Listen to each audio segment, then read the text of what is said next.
The four of you gathered up,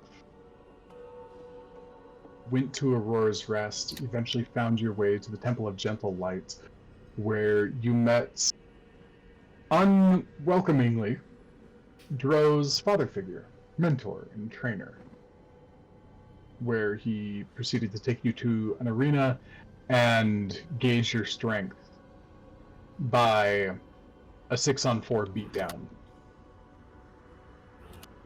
Stopping when Seamus basically called him out on it being ridiculous.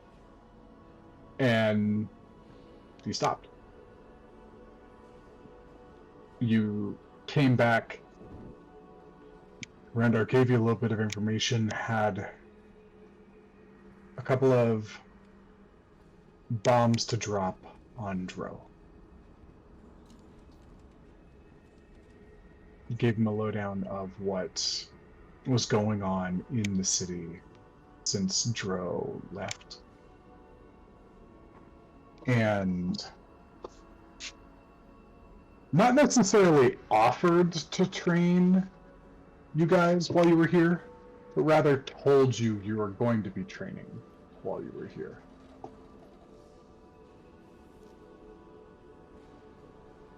And Randar and his man Dio exited the room, giving you the privacy of Randar's personal study.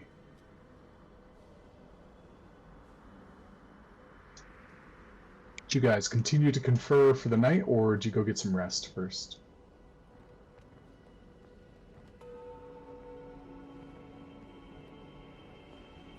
At the very least, I think we need a short rest. And I think at least two of us would prefer a long rest. Yeah. A long rest would be nice. It is still kind of early in the day, but, you know, after you get the crap beat out of you, I imagine I personally would take a long rest. Yaslin doesn't need a long rest. Yaslin's is like, listen, a little nap and good as new.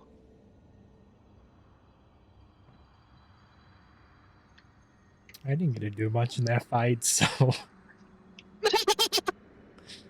Except for get beat into the next century. yeah. That part's true. I don't even think I used any resources. Oh, I did. I used my channel divinity. Once. I don't necessarily need to go to the magic shop. I would like to be involved with intel gathering. If we do a little bit of that, I think I'm well qualified at that, generally speaking. But I could like stay behind if Yaslin and Dro wanted to go shopping or something. I mean, Not always a good idea to split the party, especially when one of the party members Dro's is also like super down on health as well, so resources might be fine, but will a short rest get you back up to full? Maybe. I mean, I still have... You're down 1 hit die. Yeah, I'm down. I can use my hit die. I have my whole lay on hands, which is 15. I have potions, but I'd much rather not use those if I don't have to. And I do have some spell slots of Cure Wounds, I think. You only used 1 on me, so you should have as much as you have left. So I can use up a lot of resources to get back up in hit points, but then I legitimately become just a monk. I think resting's our best bet. We can go shopping like tomorrow. That's fine. I think it'd be smarter to go into the city when we're kidded. for it. Loose Mhm. term. Do we want to rest, fight, rest, and by that time it might be morning again? I think yeah. But I think we need to talk first. Do we have the room right now? You do.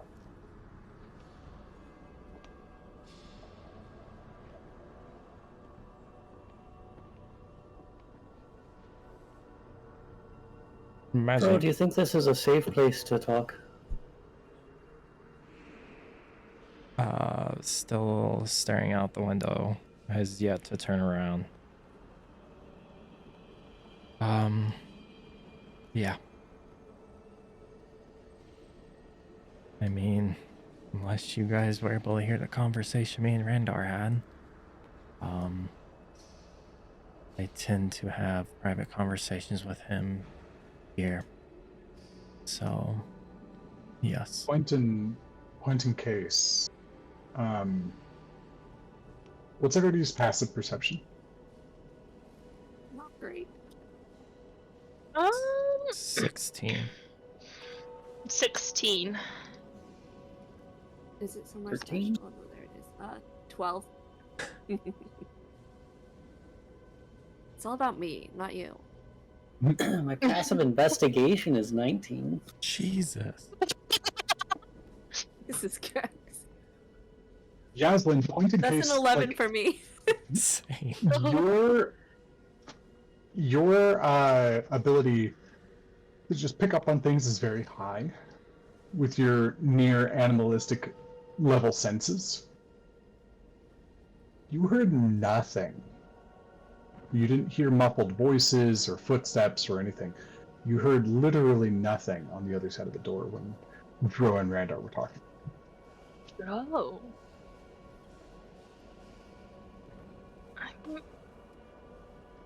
I'm fairly confident this room is pretty soundproof.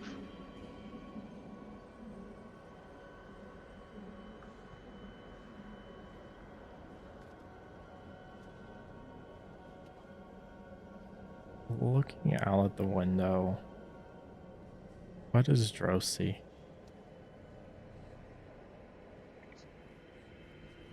You see the city from a little bit down up above. You're not so high up on the mountain that you don't, but that there aren't things that are still above you, city-wise. You're about in the center. The build into the city is quite high up into the ridges of the mountain. The bowl of the peaks raises up, but it's a very gentle slope overall.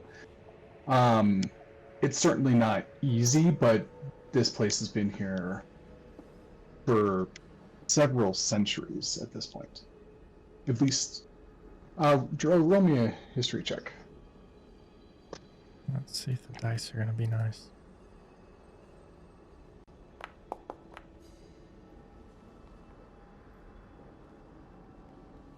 $16.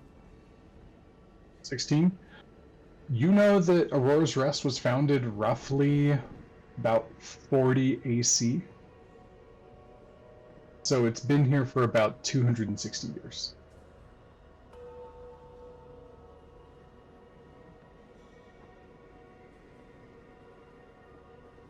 Anyways, in that amount of time, that's a long time for people to conquer the slope of mountains and build into them. Wasn't easy, but we're talking about generations of workers working towards the same thing. You're about 45 minutes up. There are buildings established about what would be about hour and a half worth of, or maybe 2 hours worth of walking, even if it was on a straight road. It's a big city. It's high up. You're about at the halfway mark.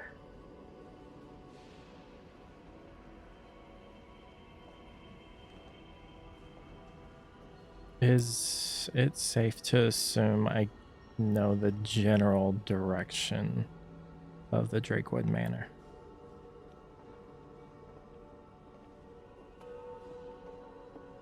Yeah. They're one of the highest up in the city. Not the highest.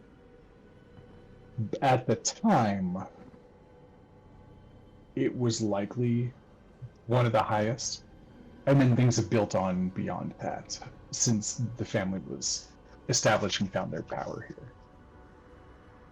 I think just to stare out the window and just look towards that direction, sitting on the thought of what Randar told him.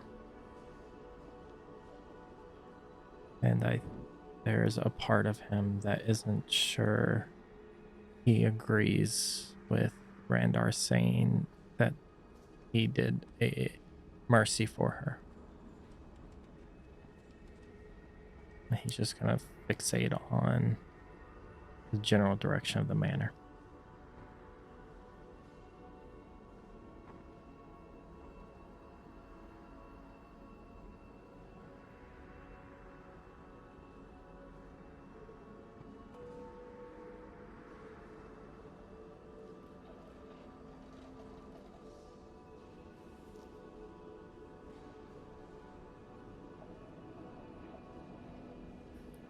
What you looking at there, Drew? Something catch your eye?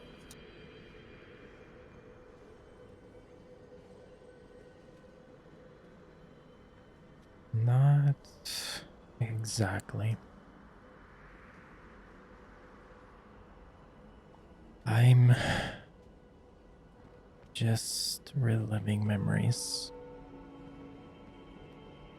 taking in what I remember of this city and comparing it to what I'm learning has happened in this city.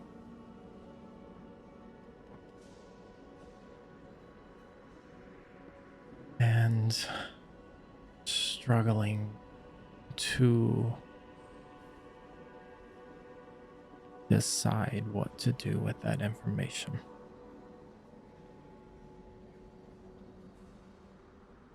And I think the first time since the group has walked in, Dro finally turns, probably visible that he was crying.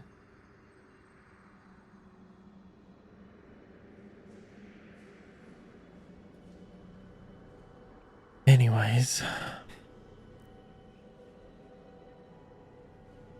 what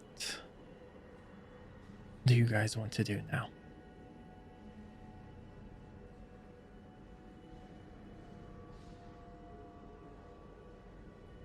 Randar had said there was something you had to tell us.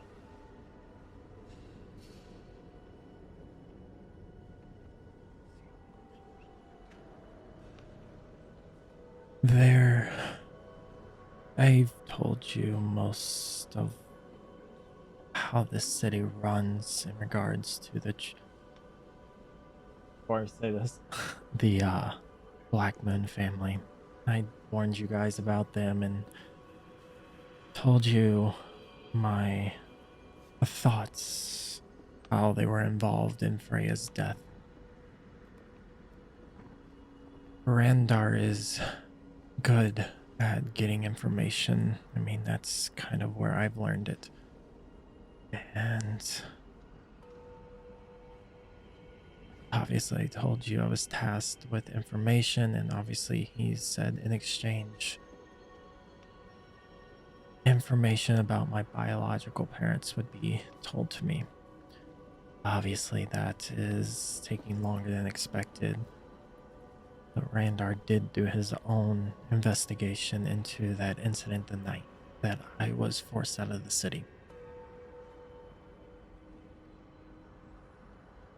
And I was partially correct in assuming individuals involved with the Black Moon family were the culprits. But they were not commanded by the higher ups, but instead hired. I got in the way of an assassination attempt on Freya.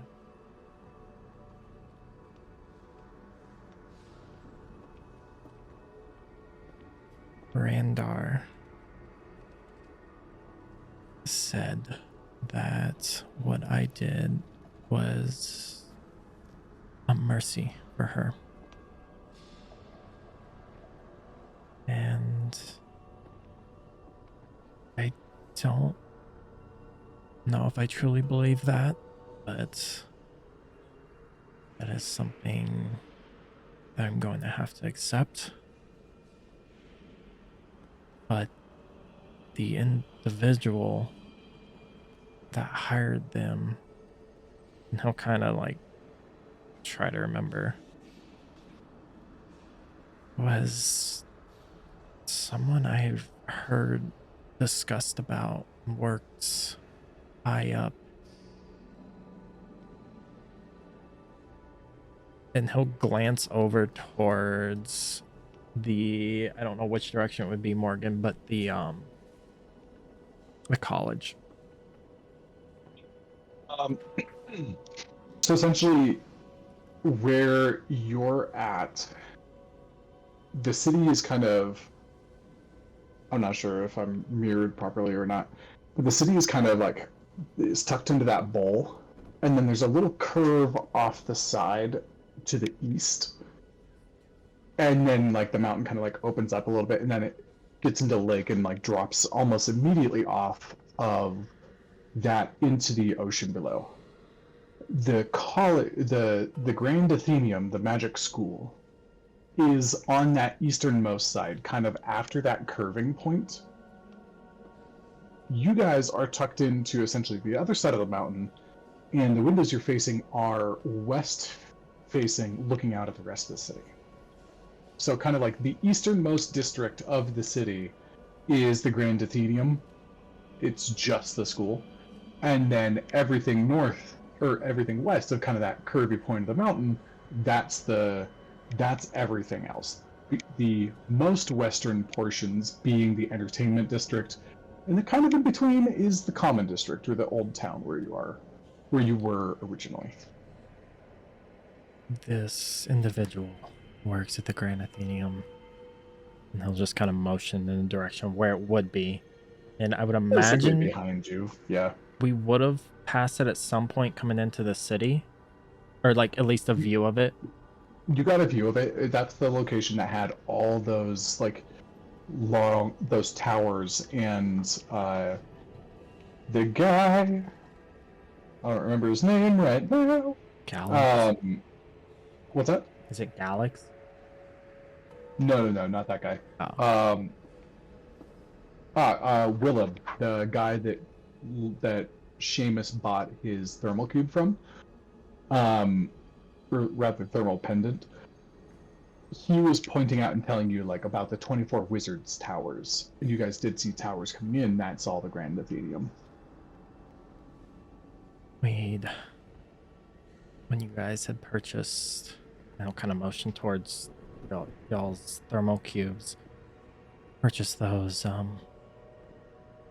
the salesman was talking a little about it, but I don't know why or how, but a vague memory of an individual, Galax, was mentioned, and Randar believes that's the individual who hired the assassins.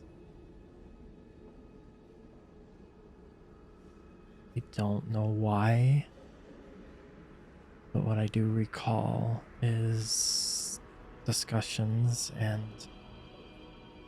eavesdropping that this is an individual who will step all over individuals to see himself succeed.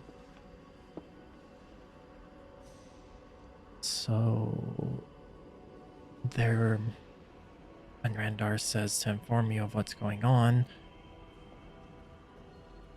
there might be more at play in this city than what we see, along with whatever crazy, sinister scheme the Black Moons have.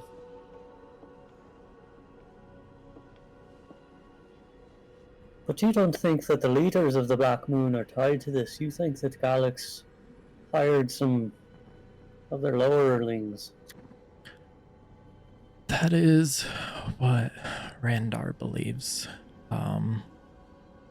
And there's nothing to go against that.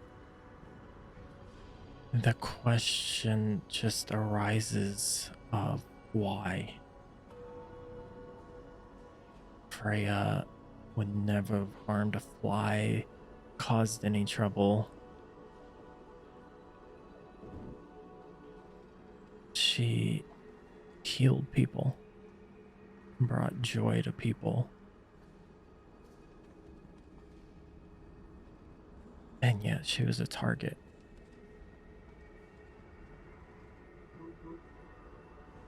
Maybe she healed the wrong people. Enemies of this Galax. It could be. I mean, she did work at a temple, so she met with a lot of people every day. So, What do you know of this Galax? honestly, I don't know much. When Randar told me, there was a moment of remembrance of sitting outside her temple waiting and nothing else to do, and the windows were open, and I eavesdropped on a conversation between Freya and a older sounding individual who sounded like they were a colleague of him, and he did not talk very highly of him, and that he, like I mentioned, is one who will use people to get what he wants. But beyond that, I wasn't fortunate enough to go and get an education from up there. My education, and he'll just point at the floor, was here.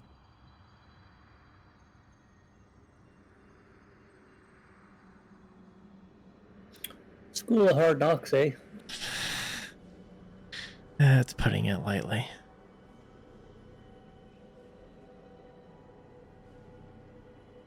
But I wouldn't be standing here without that cranky old man.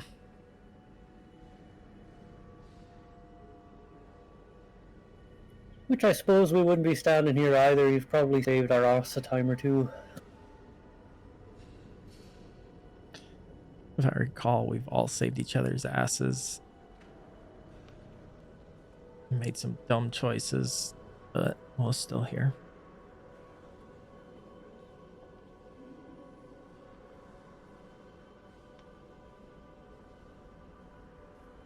But I think for now, like we planned, keep our head low, do what we need to do, and then look towards Seamus, make our way to the guild.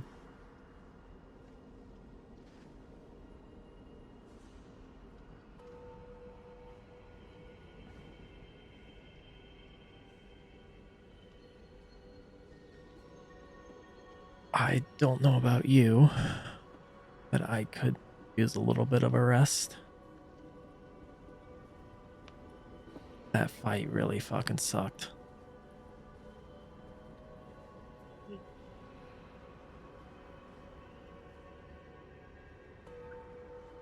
I definitely had my clock cleaned. I think we all did.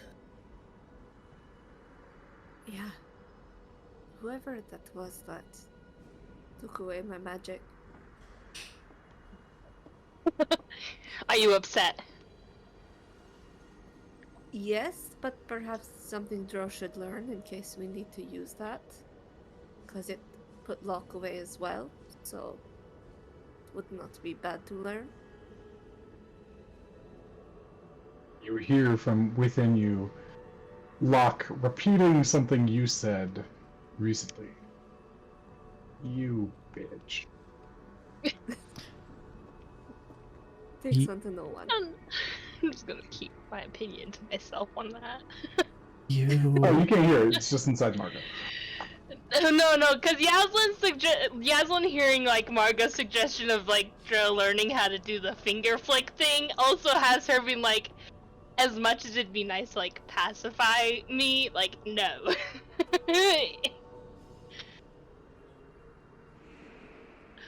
Marco, you just said that it cut off your magic and your little hitchhiker? Yes.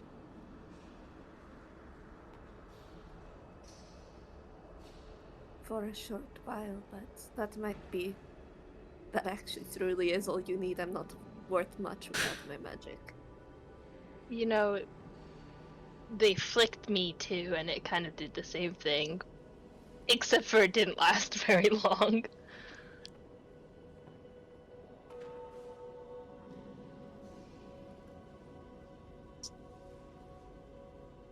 I'm not gonna say anything. Uh,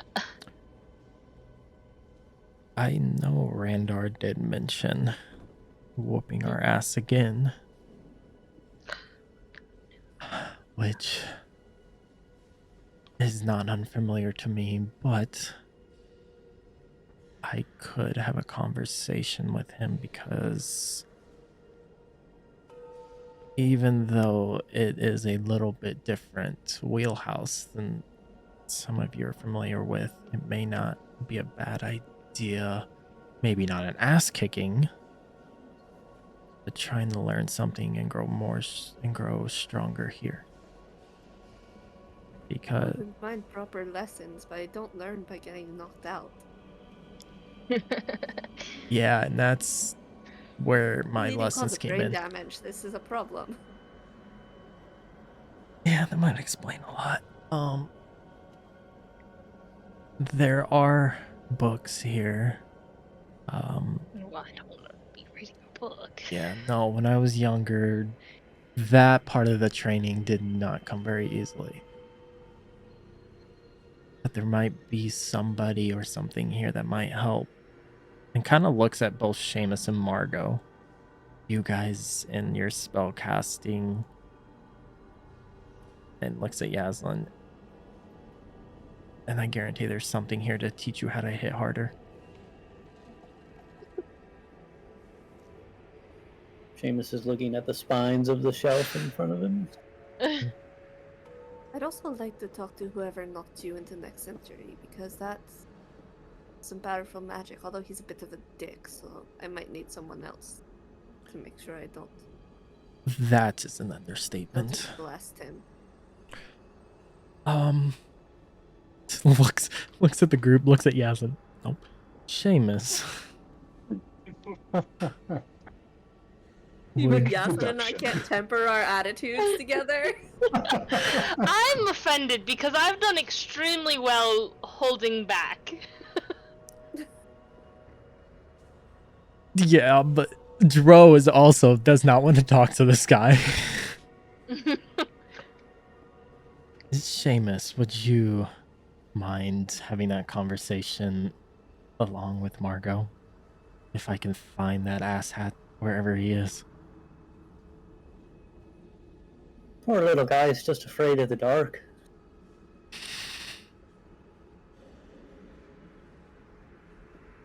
He is very simple-minded. And that's coming from me.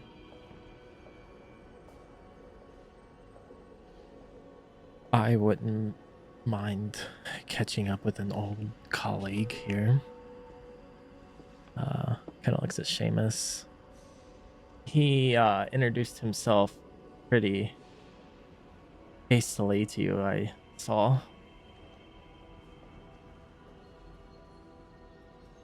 What he Someone did. that bamfed me across the battlefield. Yeah, that I don't remember him being able to do. That would be one hell of a trick. But I'm guessing majority vote of not getting our ass kicked again in regards to training. Constructive teaching, not whatever that was. I honestly would also wonder if they have any advice on the new addition. And he'll point up to his forehead.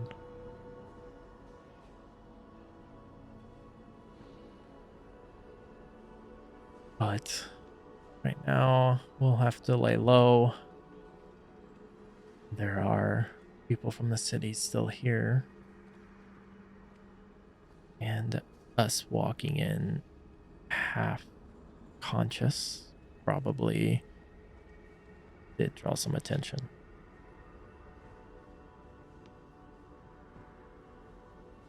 Dro's going to throw up the hood, tighten the headband. Let me go see if I can find Randar. And if you guys want to rest here and I bring him back, or at least have a conversation with him, we can do that. It's your choice. And Dro will start to walk towards the door. And I think when he walks past the desk, he'll glance at that drawer one last time.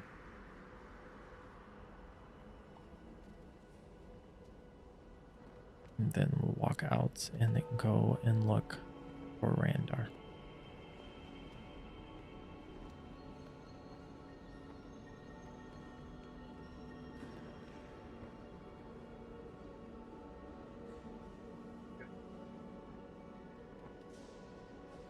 Dro, it's pretty easy to find him. He is attending to those in the main foyer, excuse me. I'll wait till he finishes up with who he's helping out of respect and just beating discipline into him. And then once he's freed up, try to motion him to step to the side with him. And I think Dro will stick to the shadows a little bit, not draw attention enough to where most people wouldn't recognize him, but those that know Dro does this would.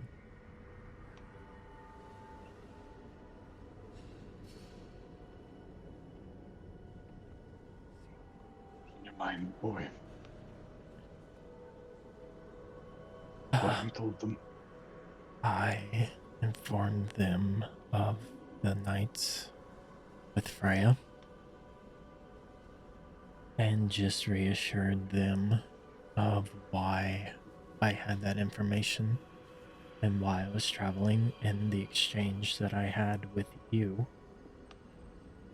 about my parents. I'm merely in. It's not exactly with me, but I'm splitting hairs, I suppose. Yeah, but you know I can't tell them who it's for. Right. I'm just the middleman. It's not like I'm holding out on you. I'd tell you if I knew. I know. Damn them if I did.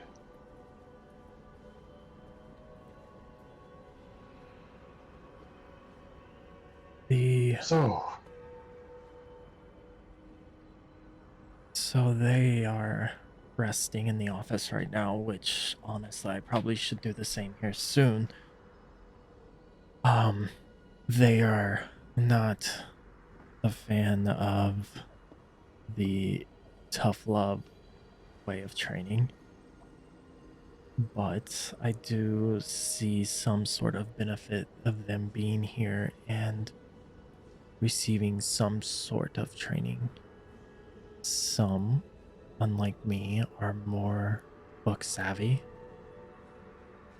the two sorcerers, especially the one that threw fireballs at you, would probably be more beneficial in training that way, or if there are other individuals you think best suit their skill set. While obviously know myself and Yaslind are more of the hit now, think later. But in the short time that I was conscious in that fight, It lasts very long. yeah, and I didn't expect to get knocked into next year or watch my companion teleport next to me. So if that's something I could learn, or being able to do what Margot said was done to her, of just completely cutting off her abilities to cast spells. I'll be honest, Dro, those abilities are somewhat tailored and natural to a lot of them. And they channel Astoria. They channel the aurora, the colors, the light. And I'm not saying this is bad, but you've never had that in you. I've had the opposite. Precisely. Which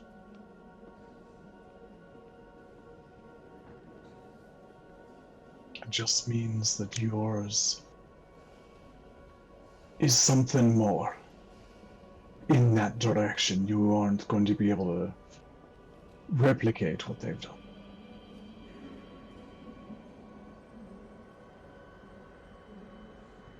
I'm sure we can find something to push yourself towards.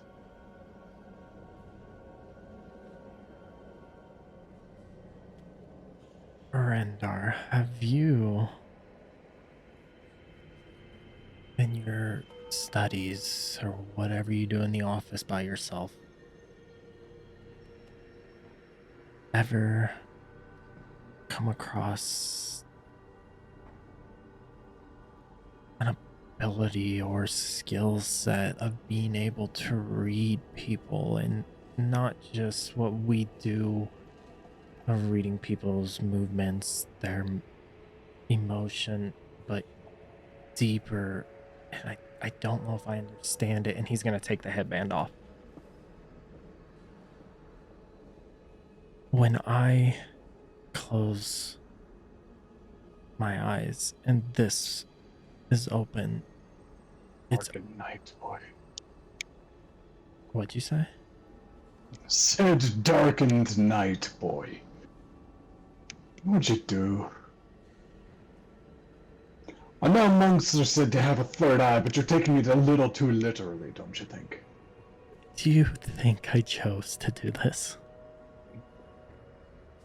And he stops and thinks about it for a second. He's like,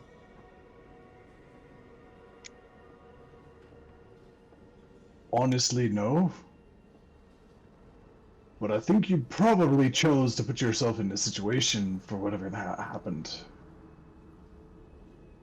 He just shuts up. That's what I thought.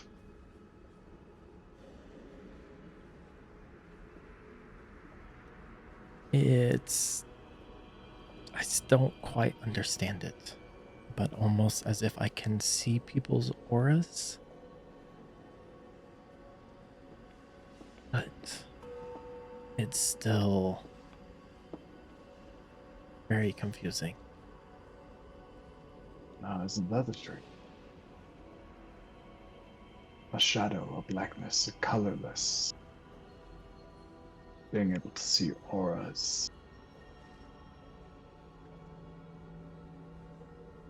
Not a part of the light or the hues, but being able to witness them yourself.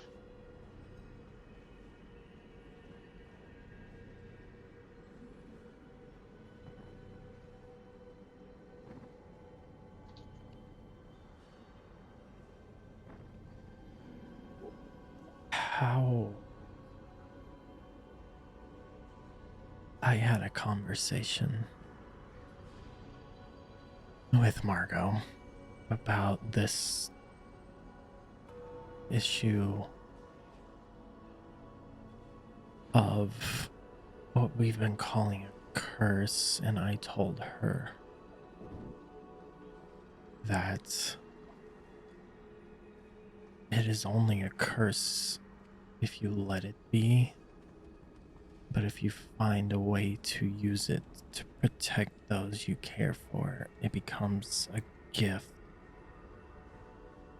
And in the moment, I think that was only said to comfort her. How do I make this become something truthful?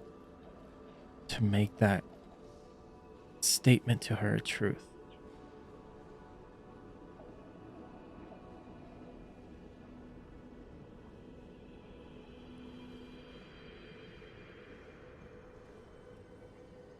Because right now, with the short time I've used it,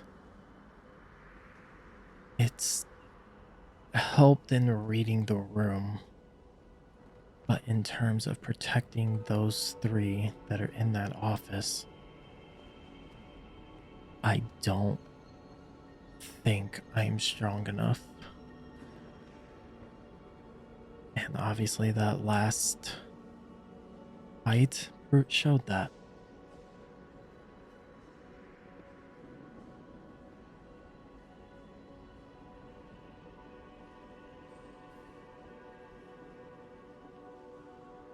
So, for once in my life, I will actually shut up, listen to your lessons of whatever you want to teach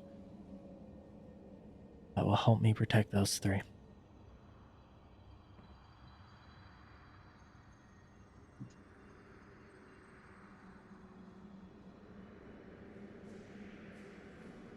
I'll address the first part.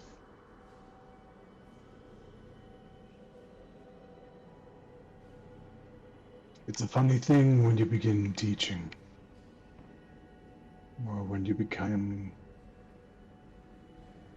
to enter into whatever it is profession that you choose to do so. There's a period of doubt that makes one wonder if they have the chops, the know-how, the authority to say whatever it is that they're saying.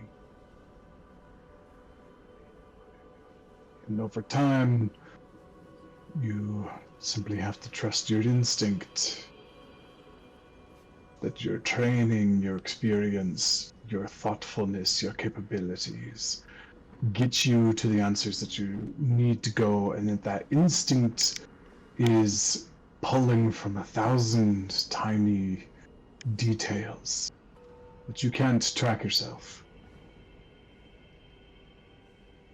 and summating it into a singular thought. The more times you allow that process to happen and hope that you're making the right call, you learn from it, and eventually you believe that those instincts are correct.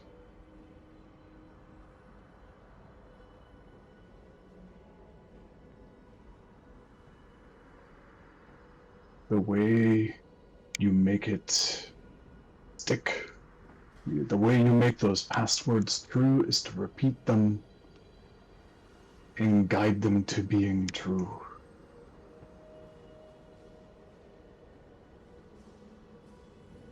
Make decisions in that direction.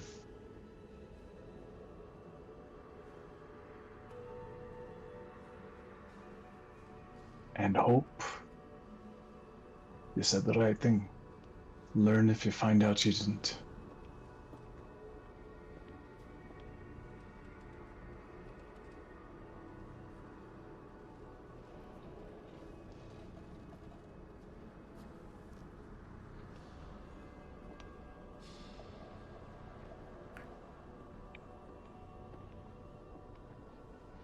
Dro put his headband back on, just in case anybody walks by them or something. It's a good call. I don't think people would react terribly well to that. Yeah, no. It's been interesting on trying to hide it. Honestly, we had talked of finding some sort of magic shop, which obviously is not going to be very difficult here. My, Maybe finding something that is able to hide this, but also keep it still functional. Also, something that will help me be a little bit more agile, as the cloak you had given me when I left now sits with Margot.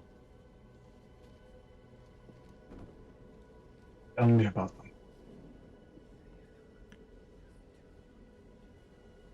They Why these ones? Why attach yourself when you've always been such a standoffish loner?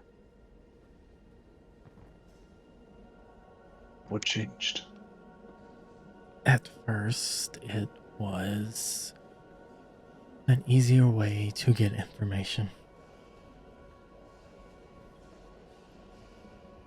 Margot is the newest among them,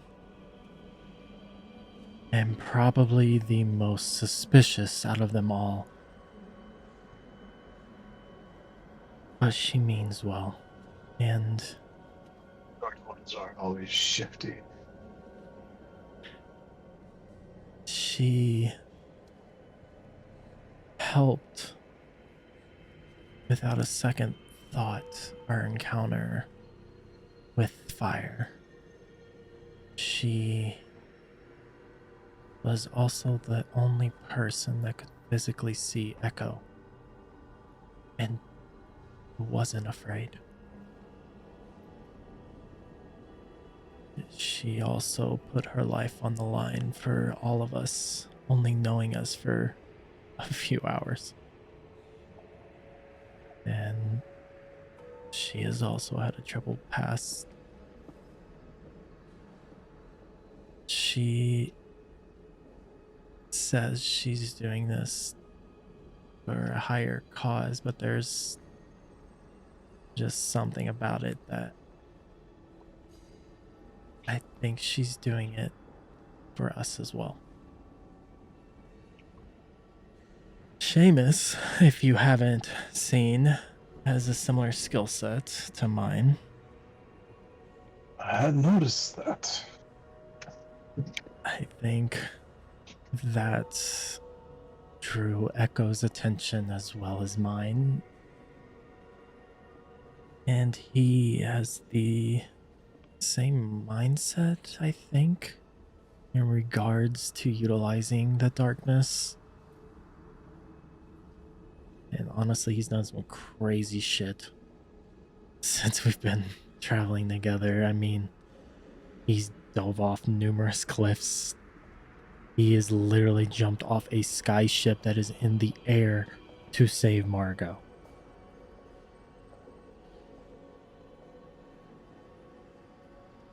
And then there's Yaslin.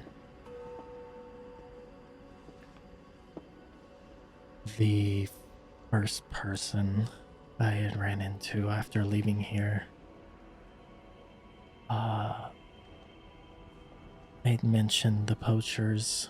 That is ideally how Yaslin and I began traveling together.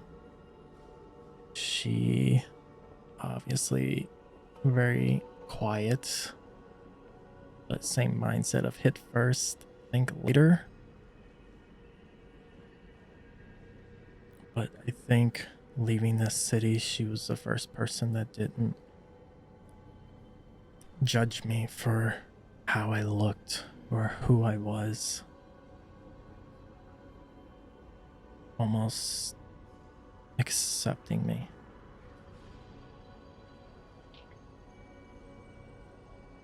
And learning of her past and what she has to deal with. Similar to my history.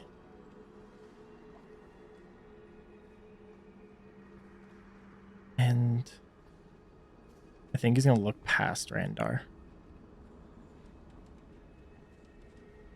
I think she is also the person Freya told me to find.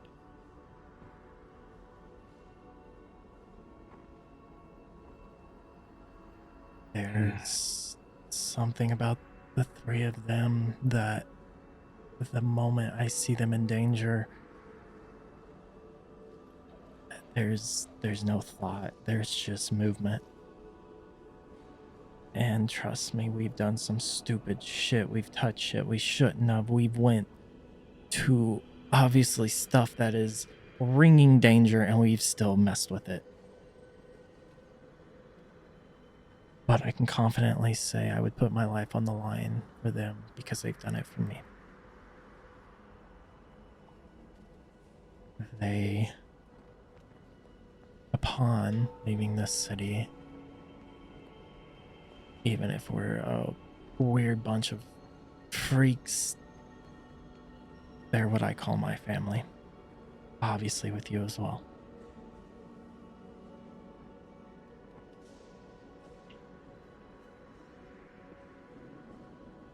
And I don't think I would be standing here in front of you without them.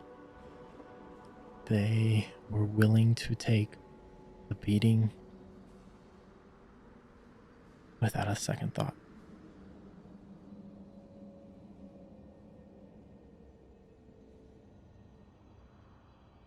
So, to answer your question, why I stuck to them, like you told me, don't give up on your family.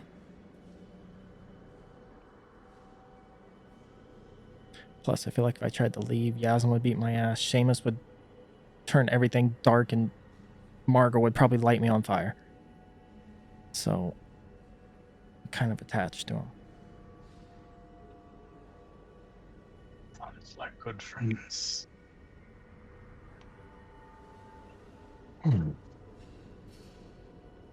Thought you'd never make any. Hoped you would. But you weren't giving me much evidence at the time that you actually would accomplish it. Oh, most people didn't like someone that in turn looked like they were talking to themselves.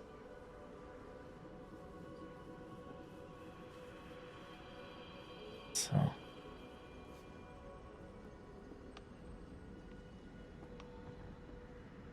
it has been an interesting journey, to say the least. And obviously they have their own history and reasons for traveling, and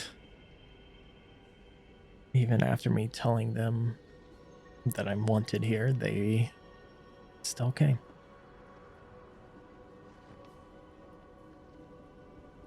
They may be having second thoughts after that beating you gave them, but they're here.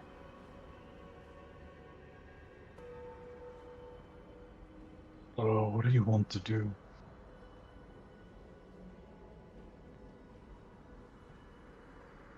What are you going to do?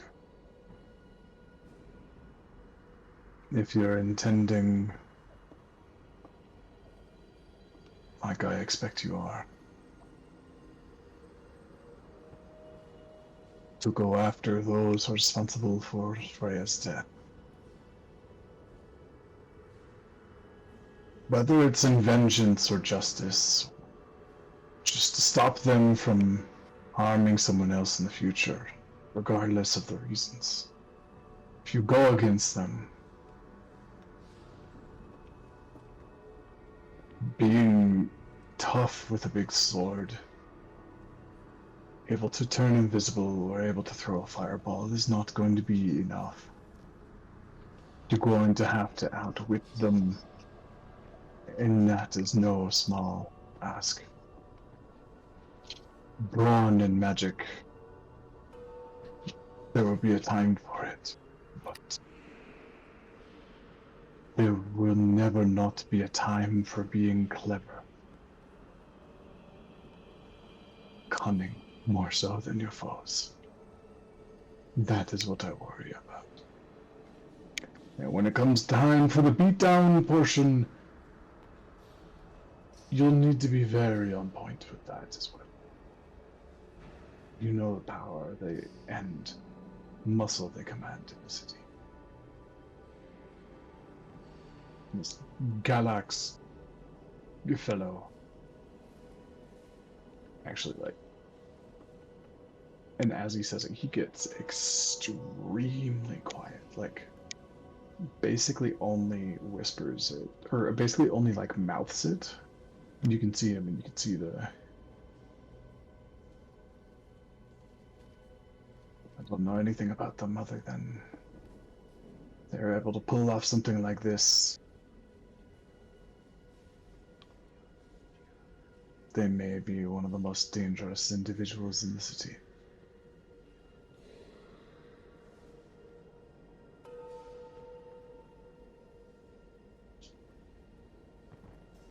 It's interesting you ask, because the way up here,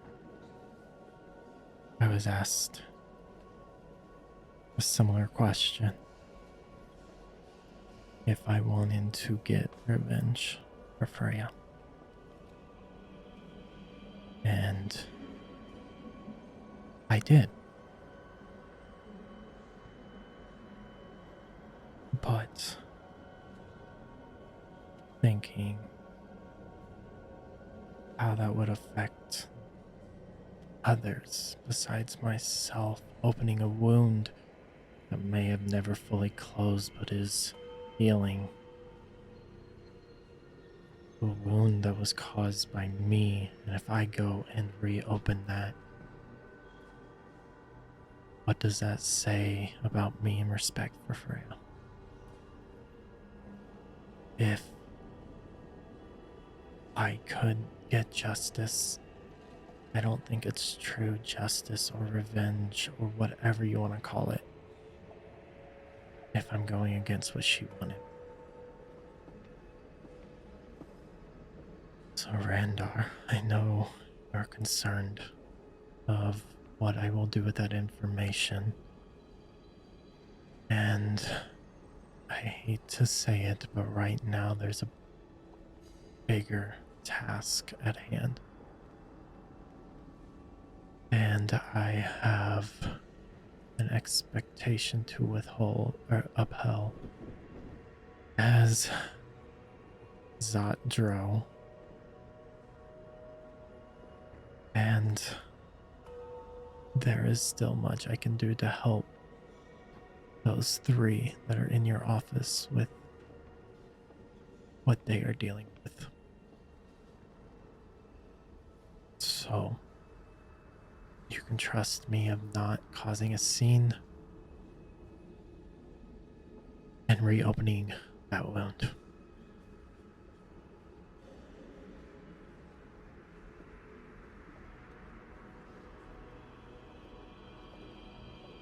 Time comes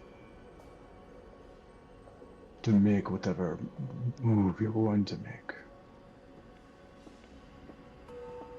I'll be at your back.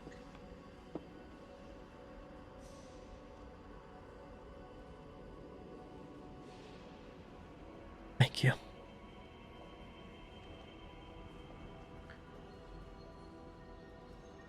But in the meantime, I think, as much as I hate saying this, I think it's time for some training. After I rest. He kind of like cocks an eyebrow and looks down at you. Boy, your legs are still quivering. A rest is a good idea. Yeah, there was a request from Margot. The snarky individual that, knocked me into next year.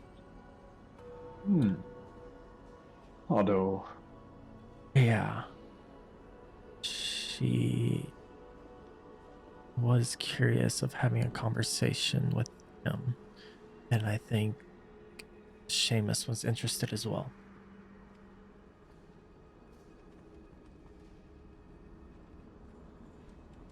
I don't know, honestly, what he even does around here, besides be an asshole. what you know what he does because you've known him for a whole of 30 minutes. Yeah, and it was a great first impression.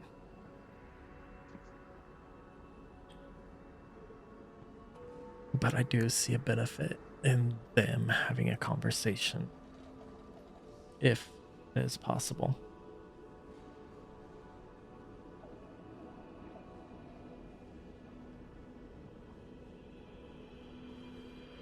He kind of smiles. And then after the rest, if Ska is around, be nice to kind of catch up and learn a few things from him.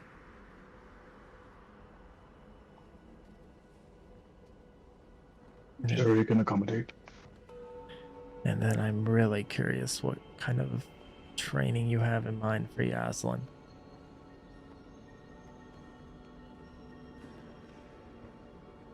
On with her.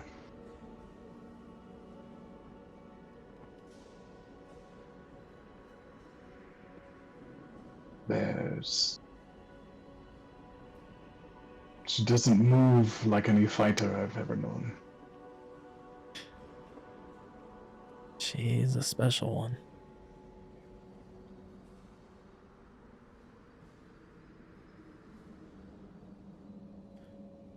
But I think I better get back into the office before Seamus starts to go through every book in your office. There's already a small pile around him. Yeah, I figured. If you don't mind of us resting up there, kind of out of sight. Not at all. But as far as training goes, you know as well as I. The physical, the magical, it's only a small portion. To train them, I'll need to know them and what they're doing.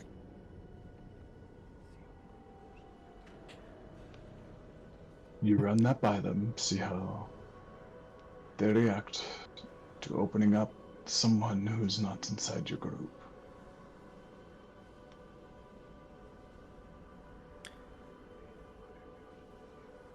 Sounds like a plan.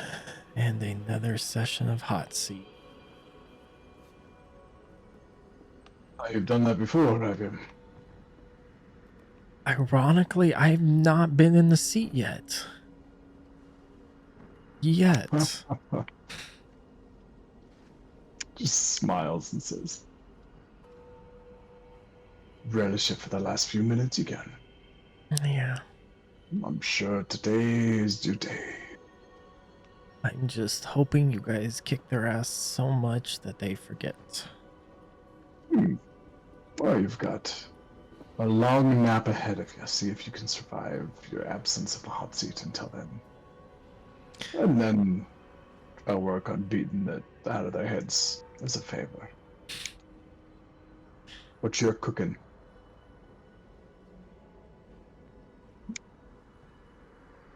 I think You're on dinner duty tonight. Beat the shit or not?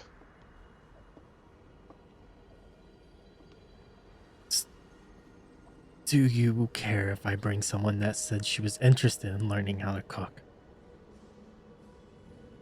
Not at all. If they're here, they're gonna have to pull some weight. Good. Just smiles. See you tonight. See you tonight. Just starts to walk off, and then all of a sudden the pain hits again, so he starts to limp a little bit.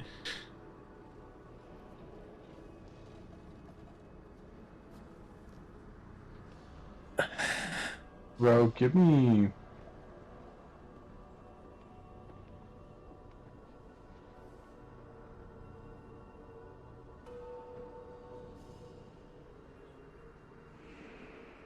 Give me either a perception check or an insight check with your eye. When in the moment that you did have it uncovered.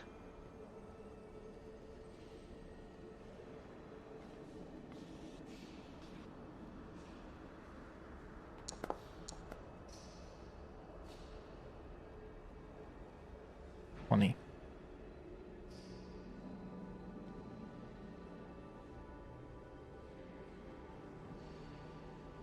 And remind me, at any point, have you guys said the name Galax out of this room? Like when you were walking down the hall? Or anything like that? Don't think so. Randar whispered it at one point in the conversation. Yeah, he was about to, and then he like stopped and like Mounted. mouthed it instead. Yeah, I don't think. Not outside this room. Okay.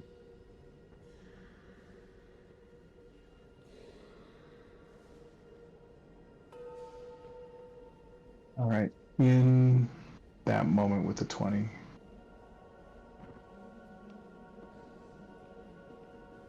there is one person that you notice is paying attention to you. You get the shape of their aura.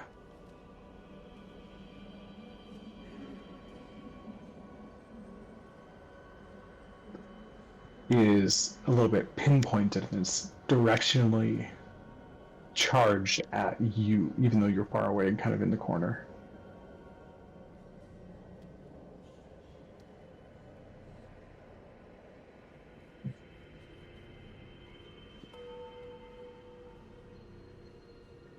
Oh, come on.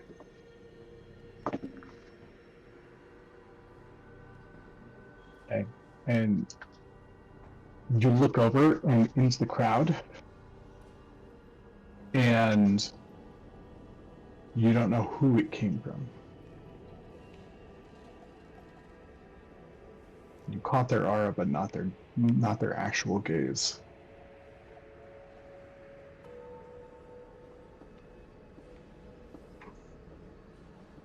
Is it different than any of the other auras, like when Dyer was scared or Tierman was scared or Margot was terrified or anything like that? Like, can I get a sense of, I guess, emotion? As you like in that quick moment where you like notice that somebody's aura is like pointed towards you, you kind of like shift over, and that would have been like when you like covered the eye back up. It's like you felt it almost like arrows or needles like pointing towards you, but as you like flick back over, all you see is like the generalized aura collection in the crowd. You miss who it belongs to.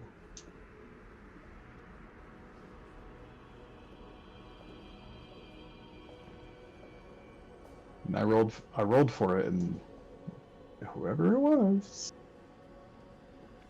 concealed themselves very well.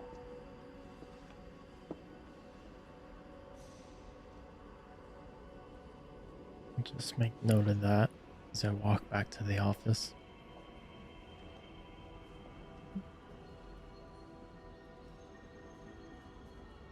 So, we're not getting our asses kicked, I think. That was neither confirmed nor denied. He did mention it would be beneficial for some sort of training here for a lot of us. And they did mention some of us prefer books over punching. And I did recommend you to have a conversation with Simple Minded. And then I honestly have no clue what training, and looks at Yasmin, we are getting involved in. Oh, by the way, looks at Margot, you're on kitchen duty, and then looks back to the group. Excuse me? Rendar says we can stay here, but we have to pull our weight. And I just recall when you cooked breakfast for us, I figured... I figured, why not cook for some strangers? You realize I didn't actually cook that meal, right? But they don't. So, You know how to cook, Margot? I've seen people do it before. she's about to learn. Like I've watched a cooking video before. Delightful. It was not my duty in the household. I've never had to cook. That was not what I did. It's fine. I really. I'm not. I can't. I'm not in a place to judge you. I can cook meat, and that's about it. You two are probably not out either. They'll What do probably you- ask something of you two. So, but Randar says we can rest up here. We shouldn't be interrupted unless it's him. And then we should be good. Then we'll just dive into whatever they have in mind for training. Okay. And Seamus Rendar seem to not mind if you, and looks at the pile of books, and you've already started to look through the collection here.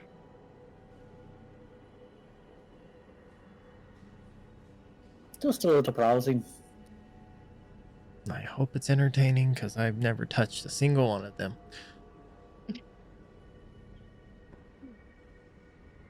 Some of them have definitely touched you, like anime style, like book to the head. Yeah. Dro's gonna hop into the window. Probably the same one he's done over many years.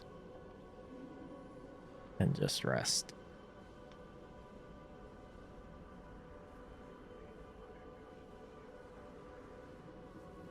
Oh, and Rendar did agree to train you guys, but he asked to know you more. So What does that mean? Yeah. I will let you decide how much you want to share with him. But I will say the more he knows, the better he can judge what to do for your training.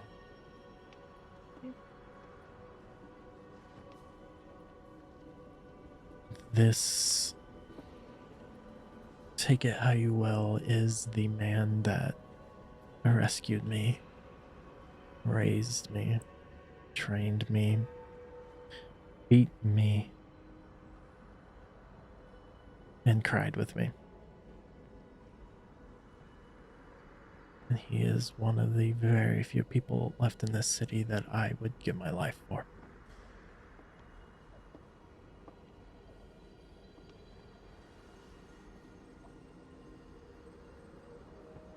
And then Dro will get up in the window and close his eyes.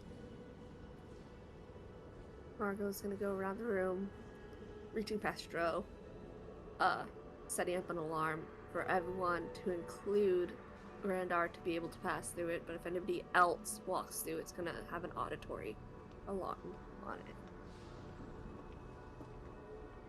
it. Sounds good. Are we just taking a little nap, or are we like I need bunkering to sleep. down till dinner? I need that.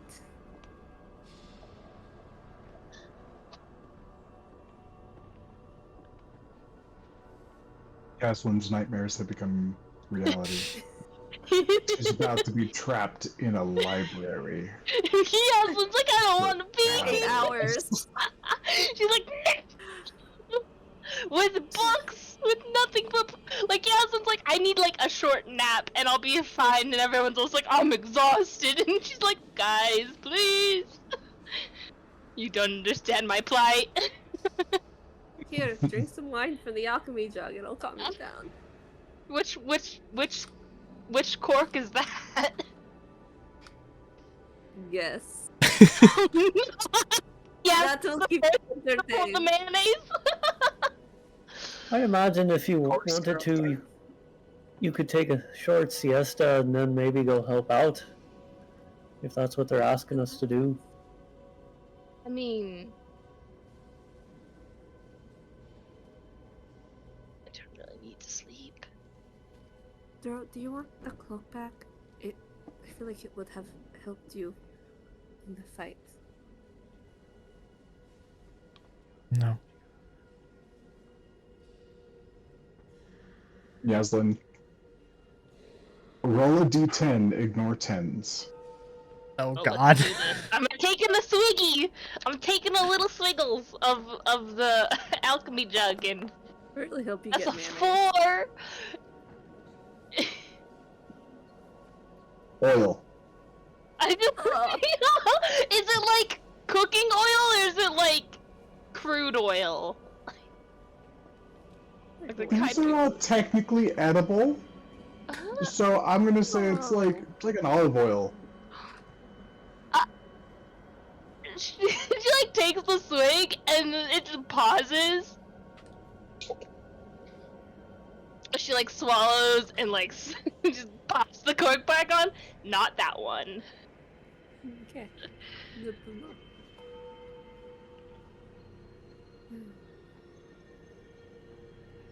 To She'll pull another. Margot, Okay, same thing. Roll a d8.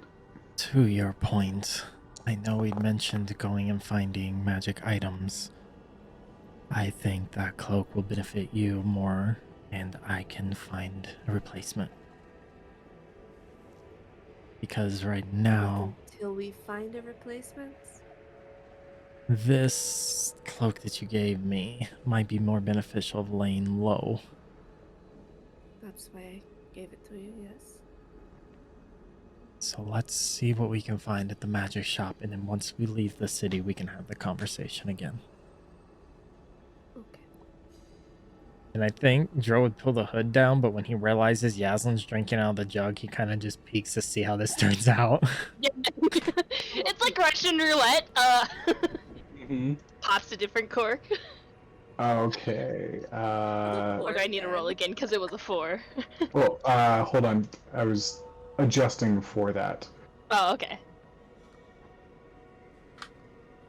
Wait, you got a 4 The funny twice? thing is, Yeah, I Margot rolled the D10 and was absolutely drank wine out of it last night, so she knows which cork it is. She's just not gonna telling you. tell Yaslin, which She is did drink the which wine is last night. fine. Yaslin didn't pay attention to what cork she drunk from. Okay, so in that case, I told you the wrong thing. But we're gonna keep it because Yaslin's not paying attention. This time on a 4,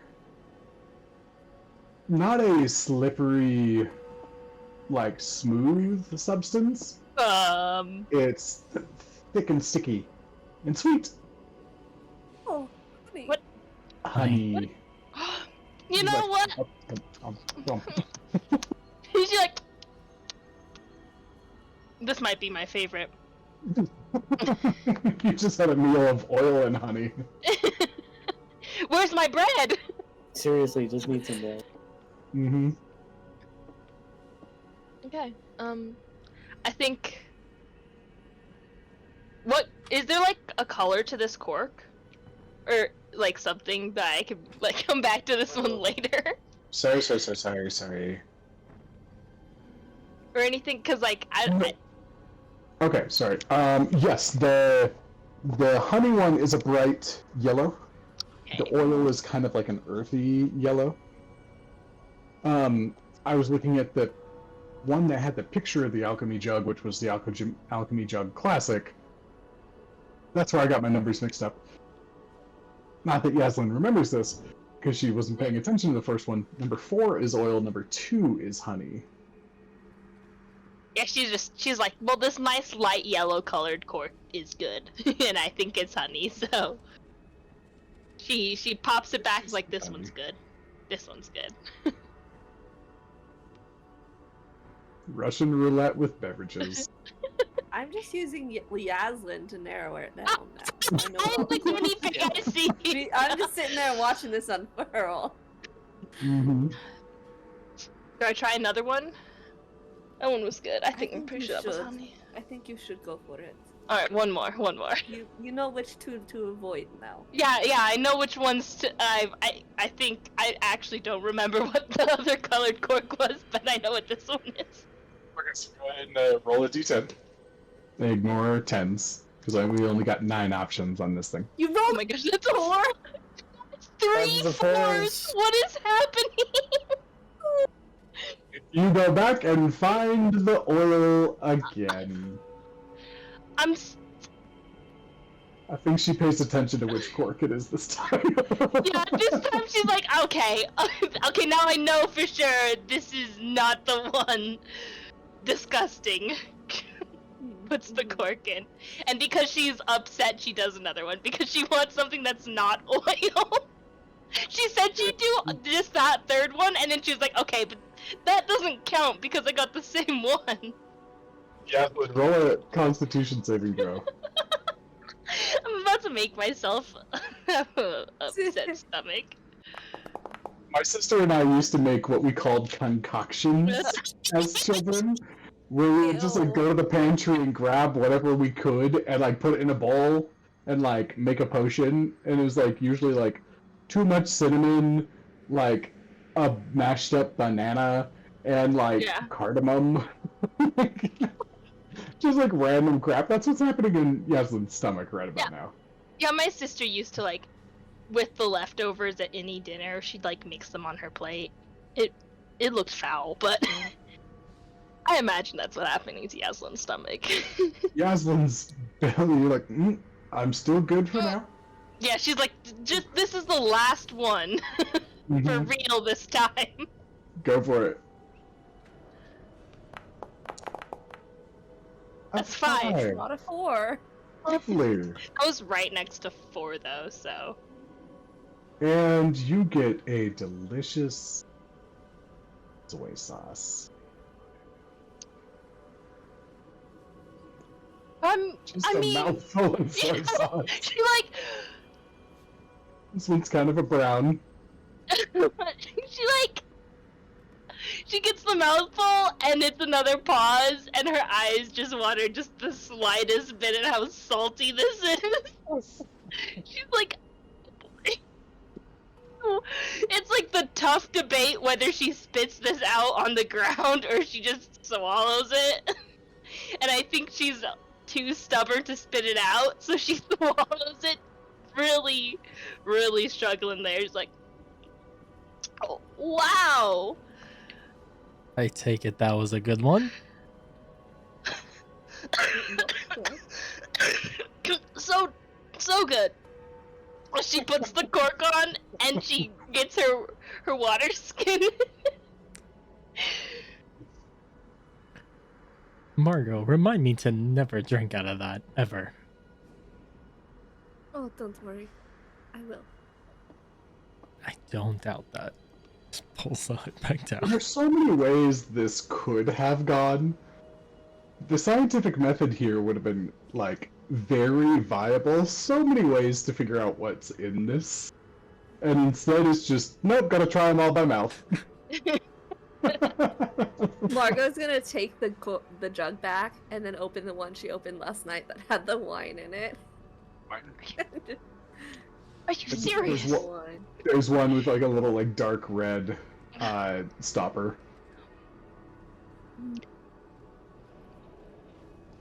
You could have told me this entire time. I could have, but then I would not have gotten the show before bed. Oh, I'm really glad. Really glad that entertained you. says that she's like glaring and there's like soy sauce like dribbling down her chin. All right. So, anything else you guys want to do before you all set up for bed?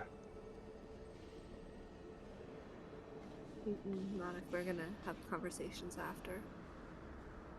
With like Hadou in them. Okay. Then you all find some blankets, some pillows, some arched ceiling beams, whatever it is that you need to be comfy to get some rest. And you all eventually fade to a room with slight blowing wind outside and dancing colors on the stonework below. And that is where we will take our break as you take your nap. Okay, so what are you guys doing? Are you trying to meet back up with the monks? Are you taking a bit of time to go out to town? Where are you at? What are you working on? What time is it of day I after think we We said it was like 10 a.m. last week, right? After the conversations, you went to bed probably around 11:30 or so. So you're sitting at about like this 7:30 range. You're like midnight. So we'd probably want to get our shopping done first before any places like close. 7:30 p.m. now. You could go Isn't it- tomorrow. We're not like on. Yeah. Isn't Aurora's Rest It was also like more an of a? hour-long hike up here. Oh, Well, that is as- true. As Yaslin says that, you chuckle. Most shops open at night. Oh. Well, okay then. So we slept at the appropriate time. Kinda did. We could- Apparently, I just want to keep making cities that make Seamus feel at home by making them nocturnal. That's a good way to do it. Unfortunately for Seamus, unlike Ripple Top, nocturnal here is not dark. It is anything but. It is very, very vibrant and bright for nocturnal. Dim? Barely. You can find an alley, maybe. Yeah. Joe was able to find some dark places when he grew up here. Kind of. Oh yeah, there are shadows and there are little nooks and crannies all over the place. But the entire city is built like a rave. So we can probably do dinner shift then go shopping if we wanted to. Mm-hmm. Do you think maybe we should get you something in case your spells get shut down again? Like what? I don't know. Maybe a fancier dagger or something? Hand grenades? Hand grenade. I know, a rocket launcher. It does not matter how nice the dagger is if I can't use it better.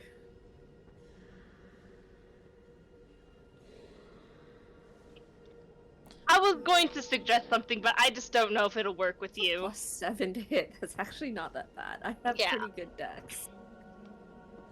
So I was gonna say just stab harder, but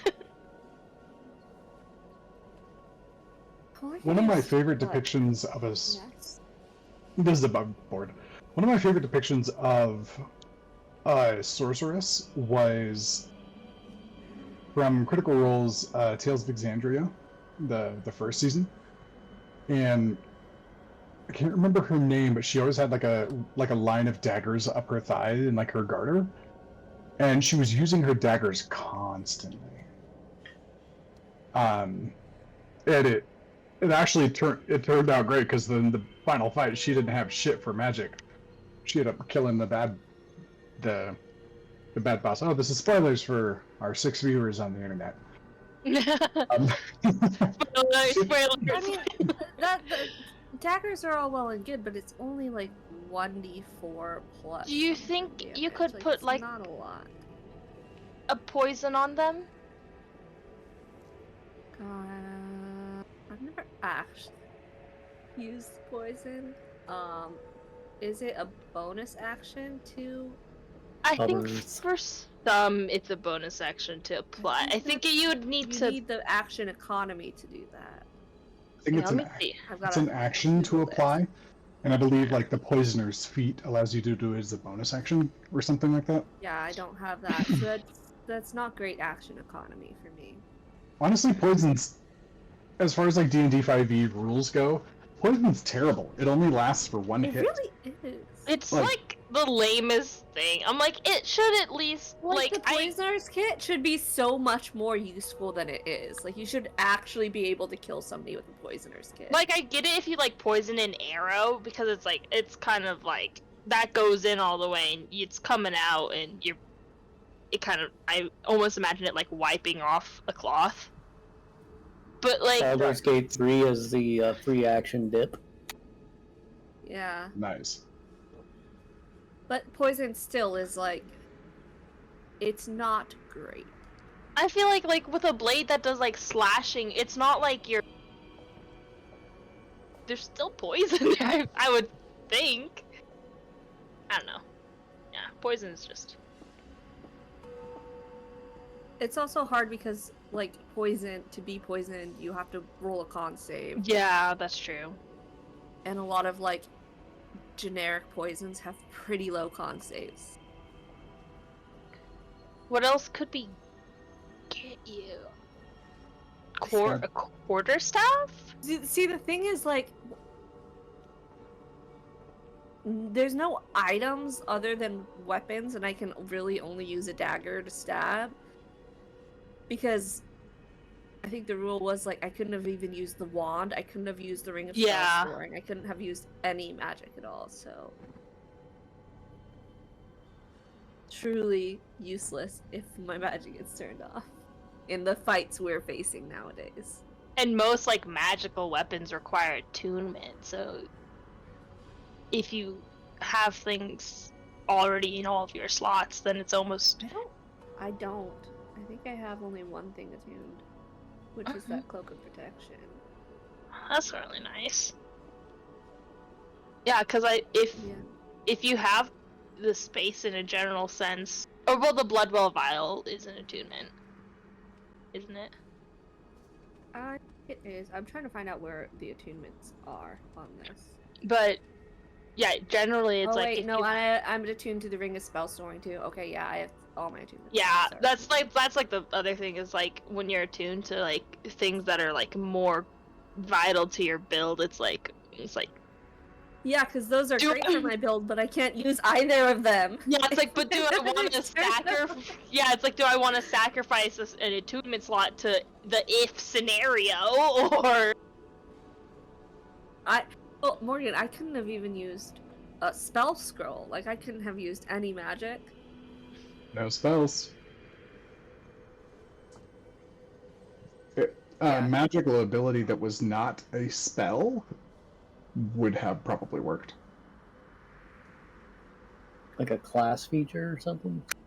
Yeah. That's not something we can purchase in the marketplace. So. like I would like to purchase a class feature, please. Basically, what we have learned Oh, from these hello, months is that computer. Margot's only value comes from her magic. Which- you just reduced her down to just a spell junkie, and that's it. I mean, when you shut down Yasmin, all she does is like become like a literal meat shield. I mean, you did fire that wand of magic missiles, though. I did fire that wand of magic missiles. You didn't get knocked in the next century, so Yeah, I think like out of everyone, Yasmin probably fared, and Seamus, they probably fared a lot better. We did. Oh my gosh. I'd find if I didn't get bamfed into the middle of 6 monks. Could you imagine if both Seamus and Margot had their spell casting turned off? That would have been very bad. That's so bad. I still have my persuasion. I know. I can't believe that. Like you were like, You think that's enough? And I was like, that was an option? I think we were all like, that was Yeah, an I'll tell you, I was like, wait, we could have just said no this whole time. You could have just said, I'm done. It only took you guys like a year and a half to realize there's other methods besides fighting to end a combat.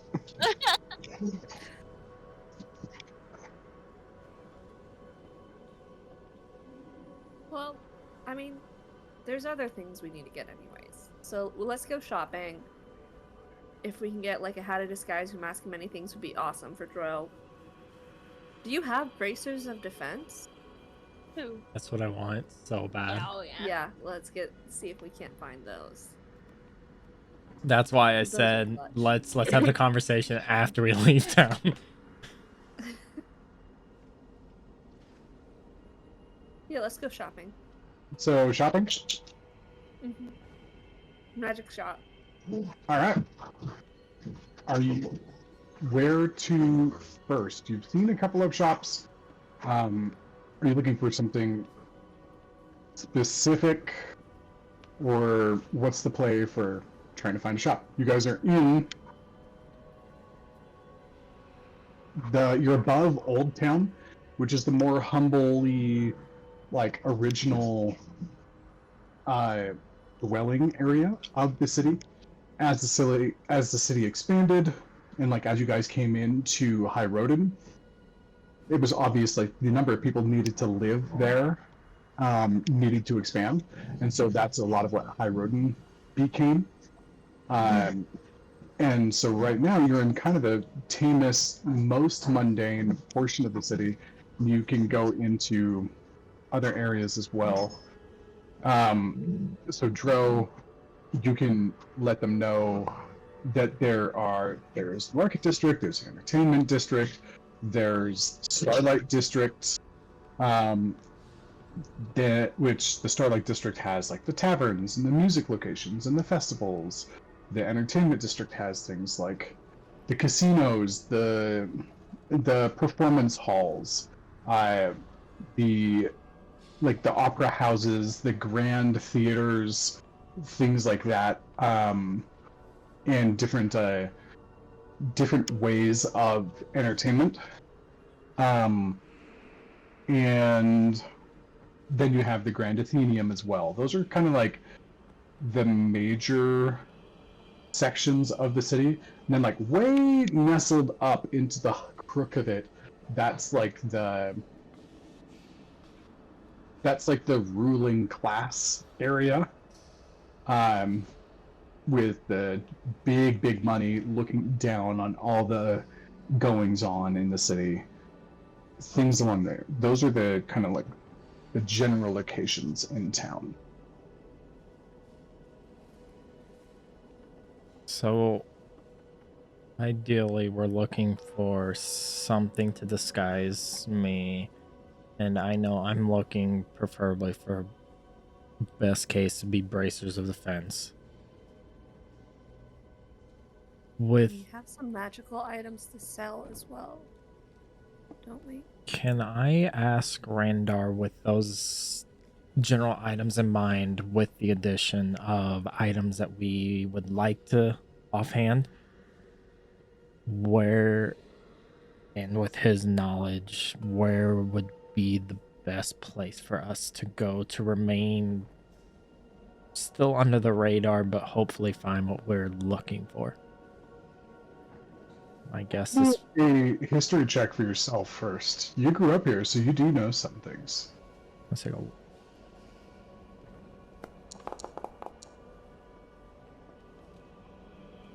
You mostly grew up here when you were a kid. Sure, so Randar. I would assume probably not the entertainment district.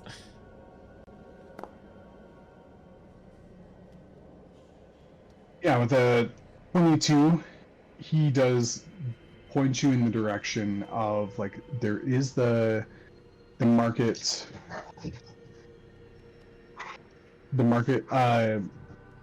district is definitely where you would want to go. That there's inside of the the entertainment district, you can find magical items. They're the more obscure ones. They're the ones that really appeal to like a select clientele.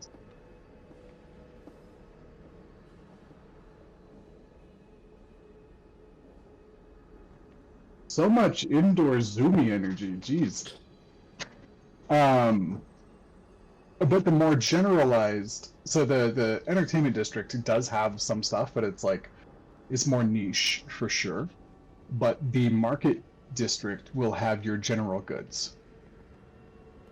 And magic items are quite prevalent here. So, best bet is the market district. We want to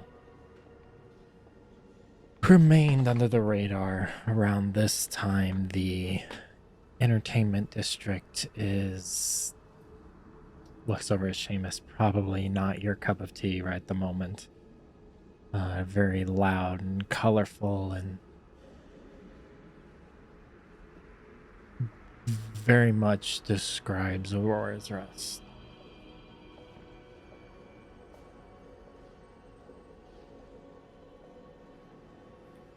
I can go with whatever is best for the group, though. I don't mind. market I've kind of gotten district. past the cheeriness.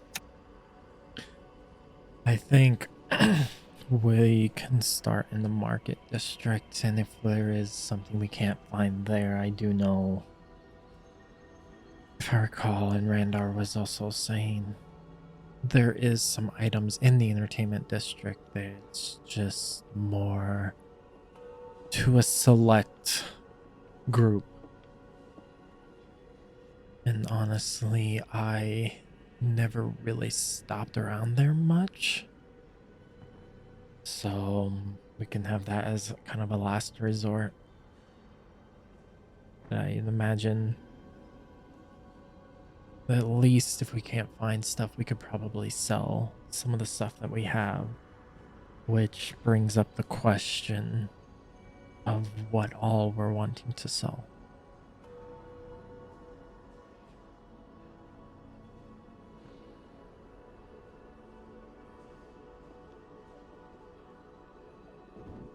Because I think I have majority of like the potion stuff and the gems.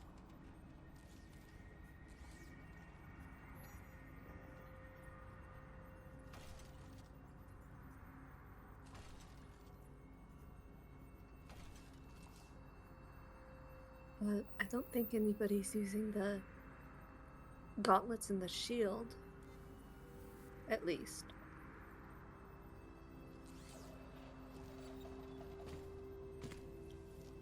Won't be beneficial to me. I think those are a couple items we might look at hawking. Who has the ring of swimming? Got it on right now. Okay.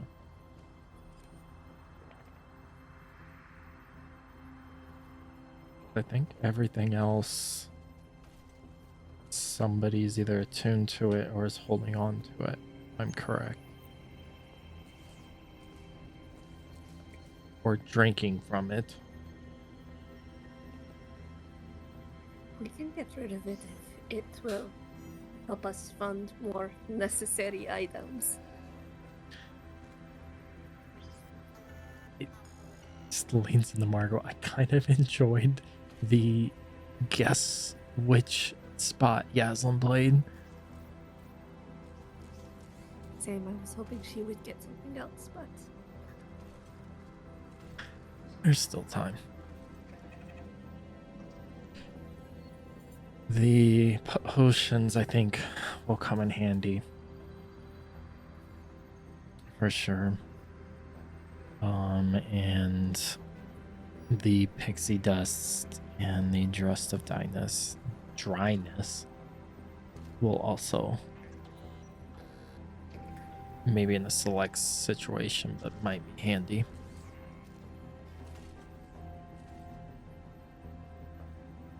And then remind me, Seamus, you're wearing the Zephyr armor?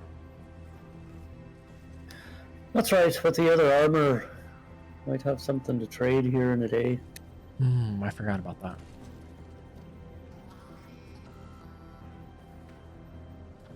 It's pretty good armor, to be honest. Just not my color choice. And then the Helm of Comprehend Language. Which, that will always be beneficial. It's useful, yeah. So it sounds like there's only 2 things.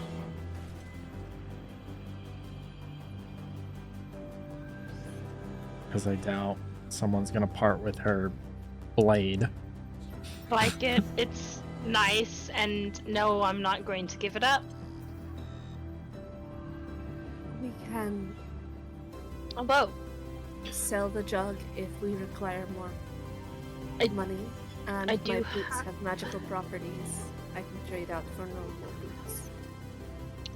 I have this shield, and realistically, maybe I'll use it, but more than likely I won't.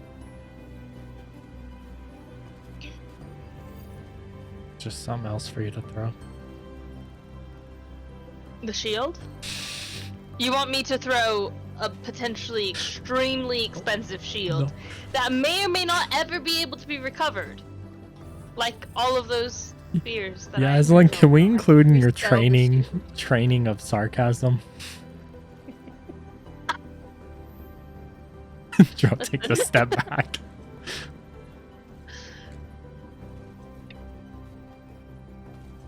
the soy sauce, okay?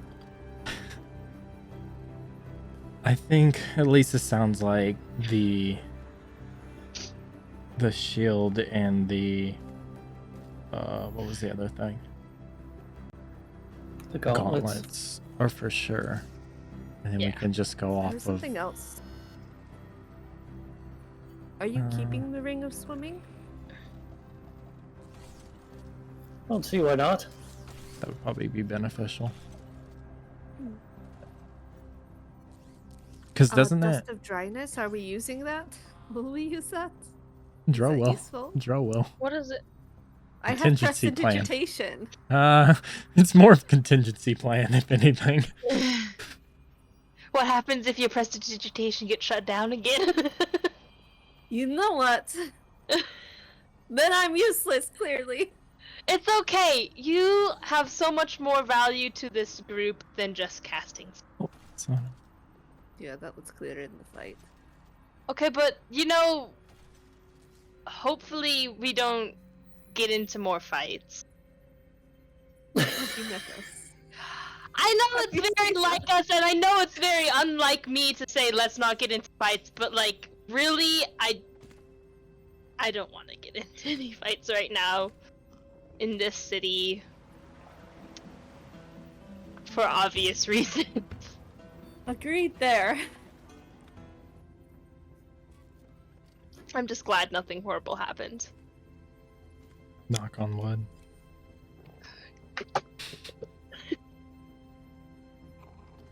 Alright, let's go shopping. Let's do it.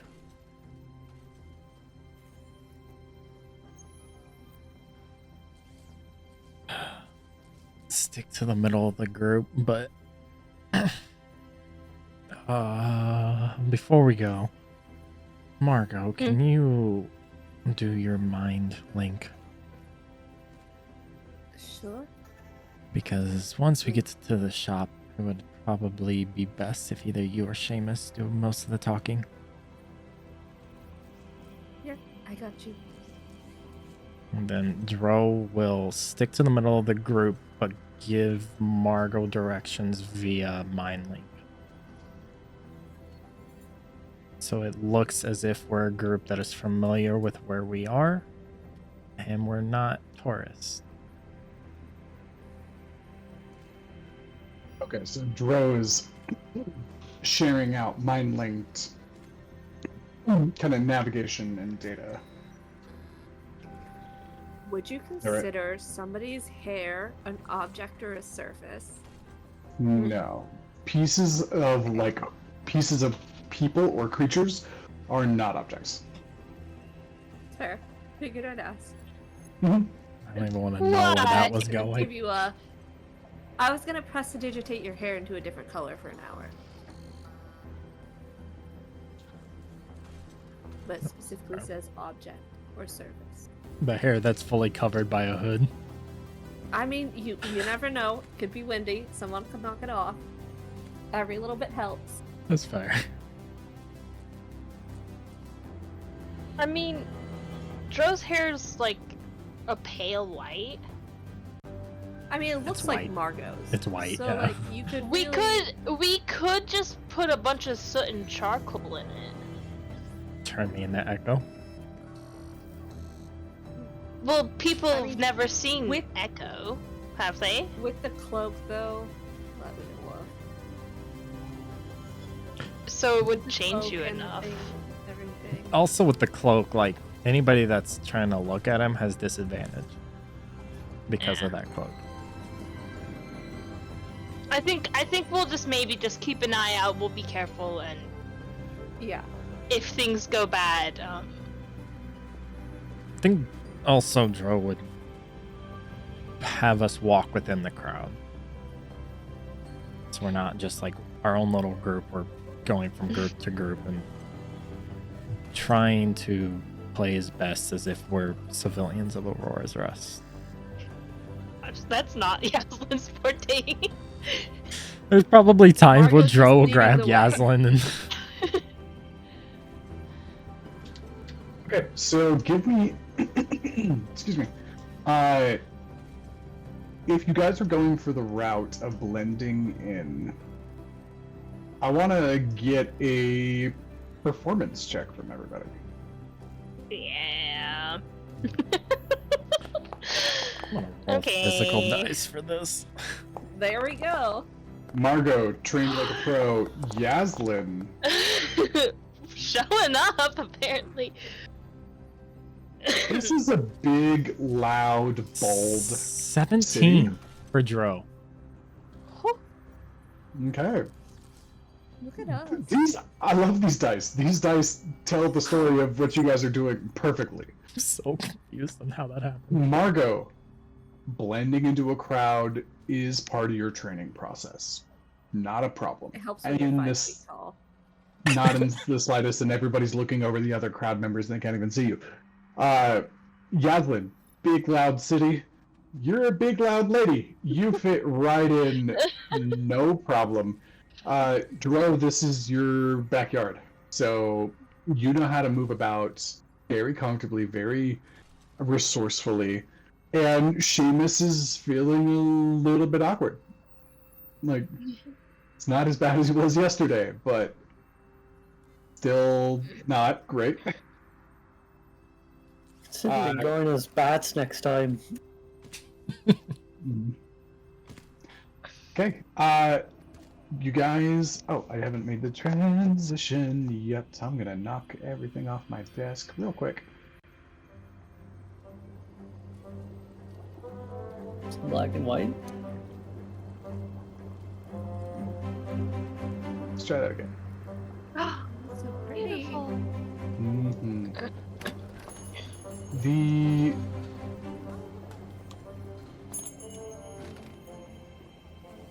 it takes you a while. You're down after your conversation, and as you're walking, and by the time you get down from the steps that lead up to the temple, and then through Old Town, and into the market, it's probably roughly 9:30 or so in the evening, and you walk into a space that is bustling with people, with magic, with shops. There's little effects, little holographic signs above almost every door, or door that doesn't even have like holograms or a sign. It just has like a sheet of cloth, but then the weaved on the cloth reforms to say a name, and then reforms back into nothing. There are tiny dragons, little critters, familiars are very popular here. And you can't look anywhere without seeing magic. And not just magic, not just items sitting in shop, not just a wizard reading through a book, but magic turned into art. It is everywhere. The cobblestones literally glitter in some locations after you step on them. The lanterns up above slide back and forth on their lines to help illuminate people's paths, making sure that there's no dark spots wherever somebody is in the present moment. The lights, the windows, the clothing, it's all imbued. There is nothing to look at that doesn't have the touch of the arcane here. As you enter into the first location, it really feels like the most magical city on Aeon. Welcome to Disneyland meets Las Vegas. All in one. And this market district is about 6 to 7 city blocks worth. There is a ton here.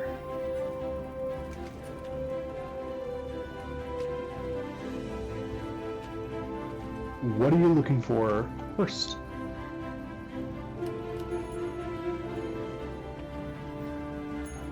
Disguise items. Or somewhere to sell our shit, actually. It's like we have the money to buy that. That's what Mark was looking for. Nice. Should we maybe also buy some health potions? Yes.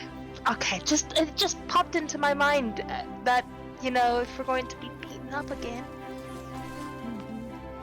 Do you guys have any potions with you? I have one. No! I think That's I all? have Yaslin's. Yaslin gave me hers.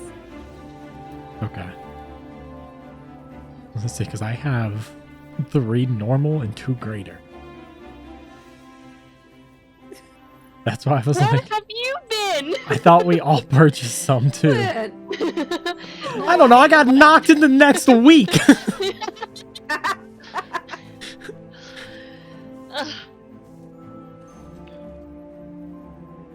Yeah, let's find somewhere to sell our stuff first, I think, so that we have Yeah. the gold to buy what we need. Dro's the friend that, like, you guys all go out to get fast food, and he's the only one that winds up back at the party house with his food still intact, and you guys have eaten it all, and you're all staring at it. Like, you have food? Okay, so that was potions first? No, that was sell shop first, right? Yeah. Mhm. Okay, awesome. Give me an investigation check to try to find something. Each of us? I'm gonna say I can assist and cast guidance on whoever. Yeah, because I'm not. I think probably Seamus has the highest investigation. I don't know though. I think so. Pretty sure he said he had like a ridiculously high passive investigation. Yeah. Yeah, which means Yeah, his... Seamus is basically emo Sherlock Holmes, so yeah, make him do it. So just say I'll assist seeing Seamus looking around and cast guidance. I'll just assist. You can even give him the help action. Yeah. 24, perfect. Plus, It doesn't take very much.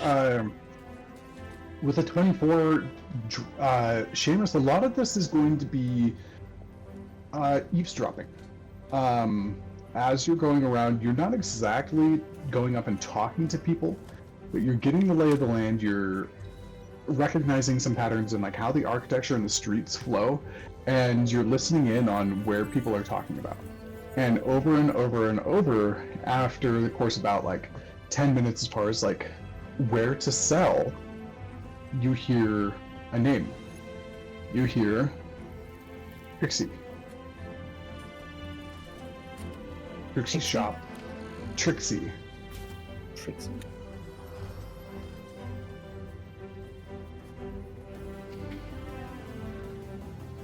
And I just feel like I heard somebody say Pixie, and I like leaned into their conversation and just was like, Pixie?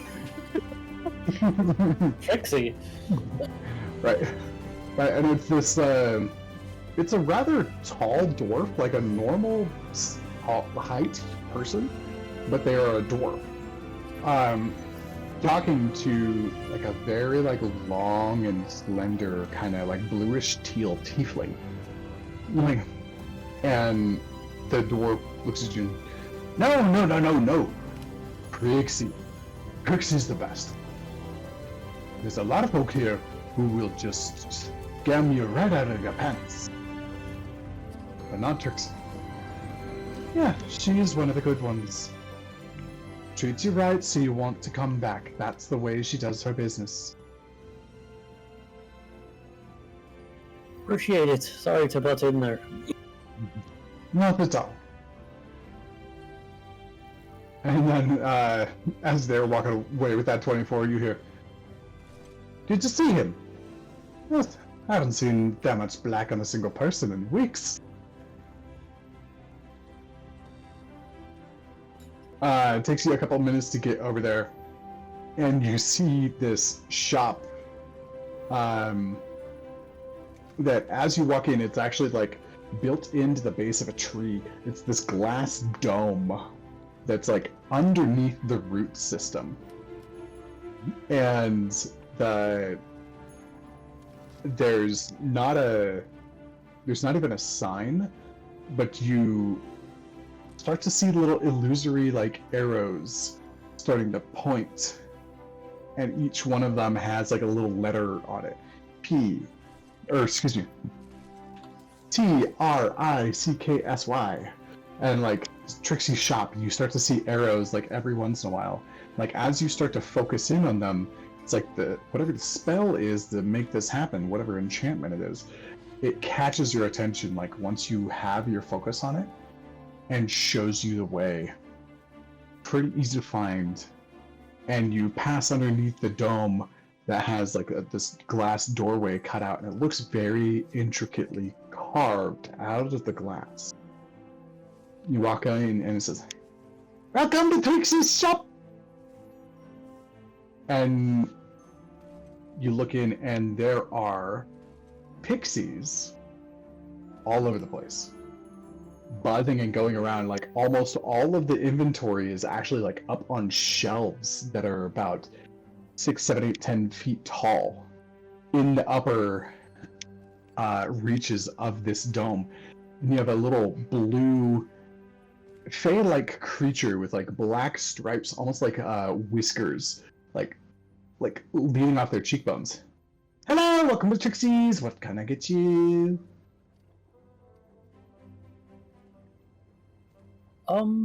Looking to do some shopping here, but we've got a couple items to sell. Are you a buyer as well? Oh yes, most definitely. Where'd you get them from? We get all sorts of things here. We love the gettings. The gettings of things are so fun here. People bring things from all over. We're a traveling band of collectors and happen to have picked up a few items that we're looking to get rid of here. Ooh, you don't say. Give me deception or persuasion. I will let that fall either way.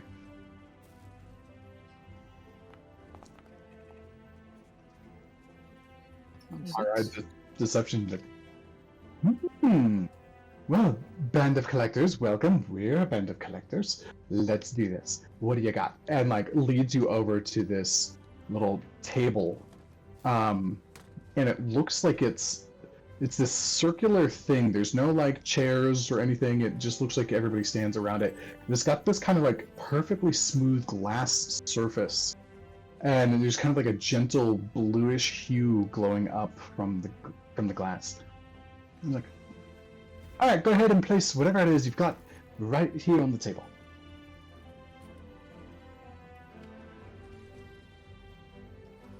I'll look over at the group and say, is there anything we want to start with, do you think? Sure. I'll grab the gauntlets and look at Yazan for the shield. Yeah, Yazan will go ahead and hand the shield over. What do you think of this fine specimen? Ooh.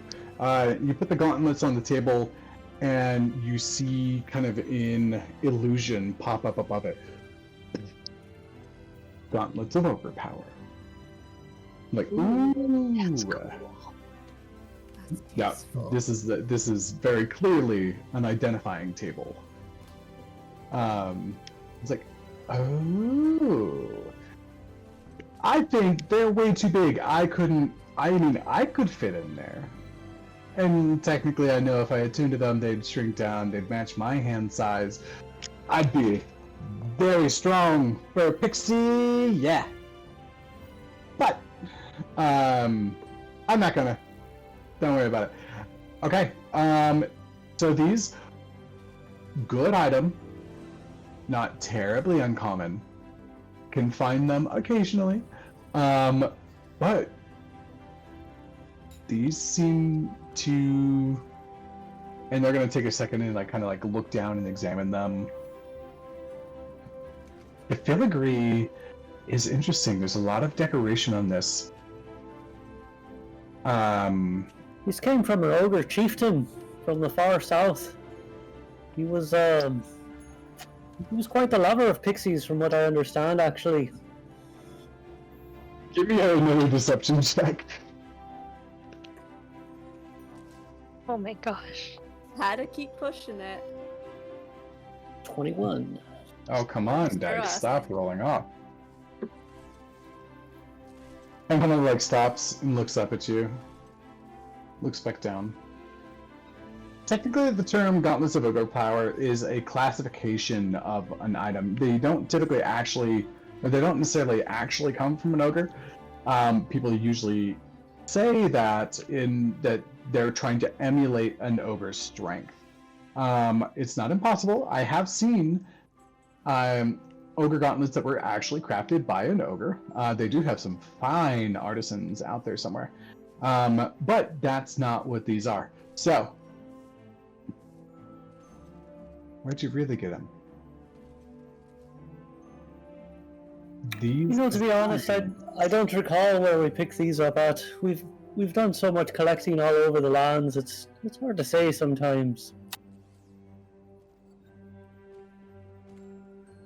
I'm gonna say in Dro's head, why is he trying to keep it secret? Isn't the point of telling people about the ship so they can't find it? It's just you in your head. You and Seamus are the talkers. In situations like this, you can't shut him up. I mean, I can shut everybody up real quick, but that might be suspicious.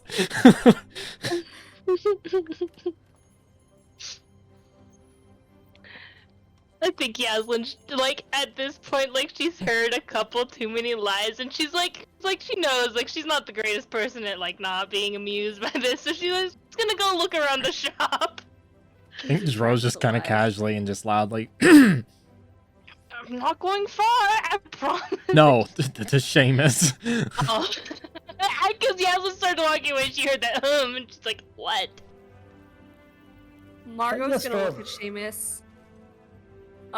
I found them on a ship that you can only find if you don't know about it.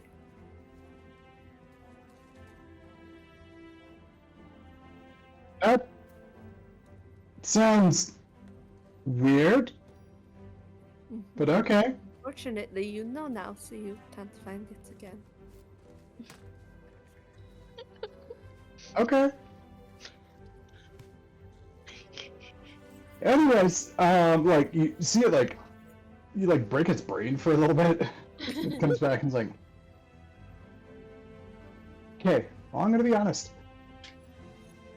What I'm seeing here is pretty unique. The effects of the item, that's semi-common. We can find strength enhancing gauntlets like all over the place, but the markings, the design, I've literally never seen anything like this. And that's valuable. How much do you want for them? 5,000 gold pieces. And he used that for the other one too. I just Don't say that. That's his like go-to thing. I just picture like someone bumping into a shelf after hearing that. It's like Bird's perusing, but she definitely heard that 5,000 and just like chuckling. 3,500.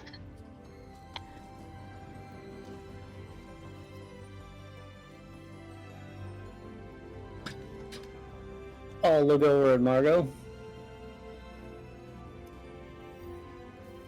We have more items. That's a great starting point for our business here today, I think. We'll take that. Fair enough. All right, deal.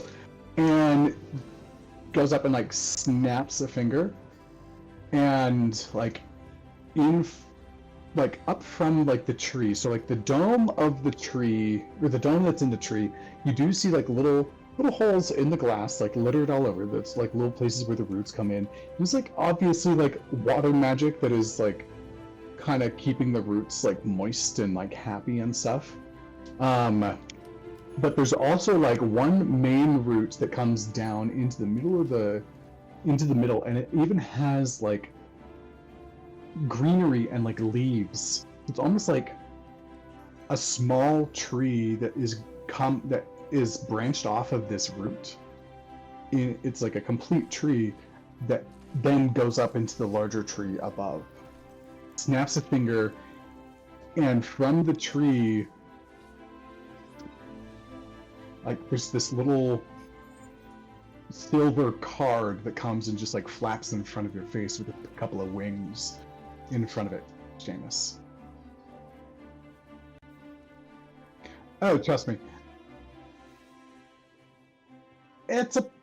There's a lot of money that moves around Aurora's Rest. Everybody takes these. It's a hell of a lot easier than carrying around 3,500 worth of coins. Perhaps we should get all of our items together before, so we don't need multiple cards.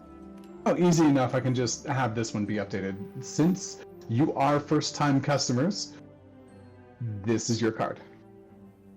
You can update this. I would assume you would.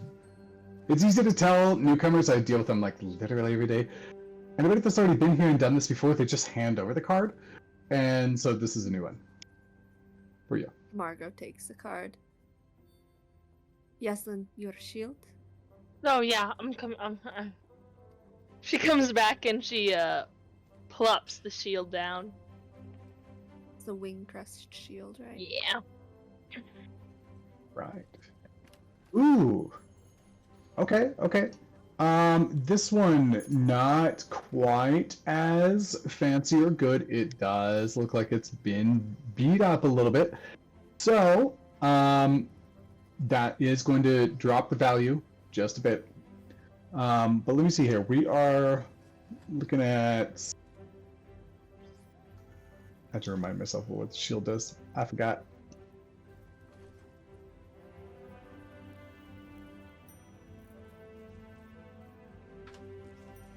And you put it on the table, and swing, it does come up with descriptions. Like, okay, so it's a little worse for wear, but it's still essentially a +1, like a shield that's got additional defense built into it, and you can cast a spell from it. It's not bad. A little bit of repair, Money wouldn't be that bad. Did something take a bite out of this? It's got a pretty fancy story behind it. Margot's gonna hear in her head when she keeps mentioning beat up. Can't you do your little trick to tidy that up a little? I can certainly try. Can I try mending and prestidigitation to clean it up? I don't think it's gonna work on a magic item. I'm not sure. You already know this. It does not work on magic items. Mi- Okay, that's what. Mending doesn't? Like to knock out dents and stuff? Not really.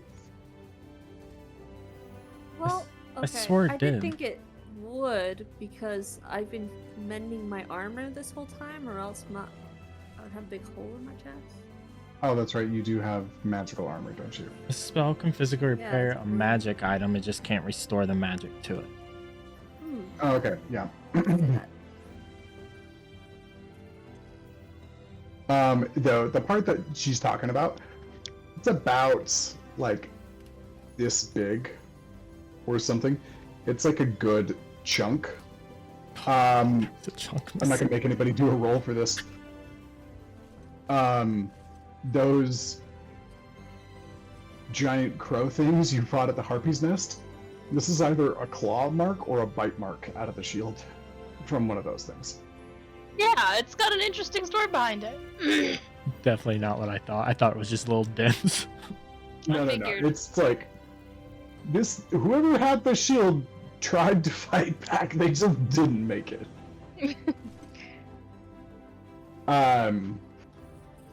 She's like, all right. You said it a couple of times. So what's the story? Stories are valuable.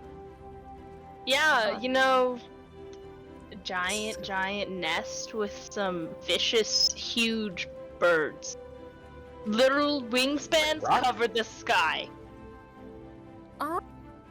No. We had to pry it They're from their. rocks. I don't know what they were. Anyways, we had to pry it from their freaking disgusting talent. They were Shield giant was in the crows and there talons? were harpies there. It was in the nest and we had to pry it away. Yeah. In the nest or in their talons. In the Yeah, nest. it's like, give me a persuasion check, but it's a disadvantage. Because you can't keep yourself straight. Margot just hears, Listen, this- please help. Yaz was obviously the one you want talking. I can't shut her up. Look at her. I can't even reach her mouth to shut her mouth. Ooh, Okay, alright, something, bird thing, ate of somebody, this was in its nest. yeah. Yes. Alright, Yes. alright. There Okay. were harpies and giant crows. They were not rocks. We fought the rocks much earlier. Oh, made it through both. Nice. Fortunately. Alright. Let's see here. Okay. Honestly, a shield that'll give you this much defense and blast a little wind for you. It's not bad. It's gonna take 300 or 400 to repair the damage on the shield, so I'm gonna just knock that off the total price. But I think we're still looking at 2100.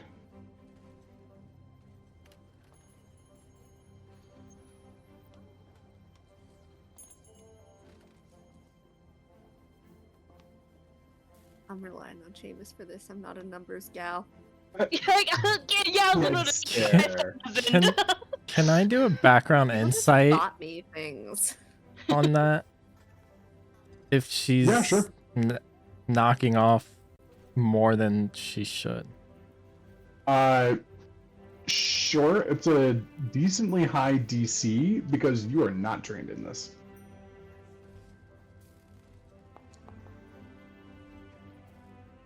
Dirty 20. Okay, dirty 20. You look for it. You're not judging her her vibe, based on like the money. You're looking for like body language and like all the other ticks that could give insight besides the subject matter. Seems like she's being pretty upfront. She might be like haggling just a little bit, but like you don't see it as like a you don't read on her that it's something Taking advantage shifty. or something. It's just it's not like taking advantage. It's like, okay, we're just doing business and you haggle. That's the thing. Margot's gonna hear in her head. I think that seems to be fair. And I don't have a feeling she's taking advantage of the blatant new customers that she said. But I will leave that up to you and Seamus.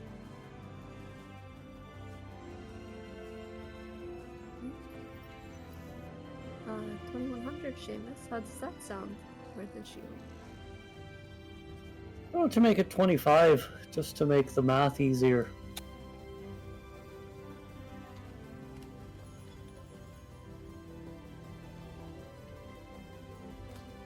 Deal, but only if you buy something from the shop.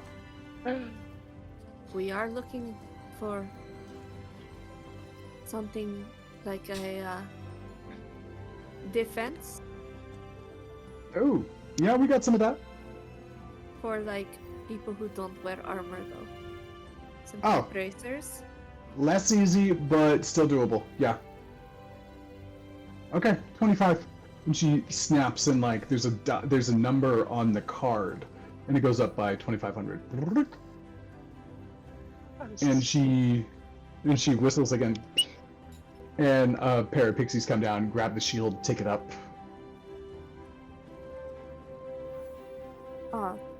We're also looking for something like to disguise oneself. Okay. What? We talking basic? We talking like heavy duty? We talking like physically change your appearance? We looking like illusions?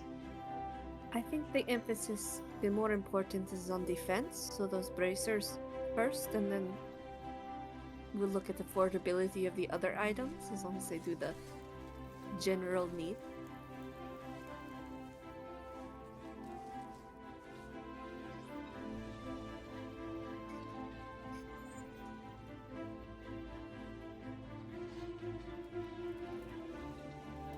Do googling.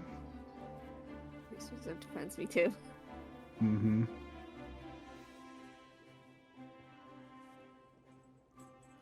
Rare. That's gonna be pricey. Mm-hmm. Okay. Who are we talking about? Are you, young lady? Yes. Feel like I missed something. But okay. Sure. And she looks up, whistles something else, and this time a green pixie with like a red fiery mohawk comes down, holding the two bracers, puts them on the table in front of you, and the table lights up. Bracers of defense.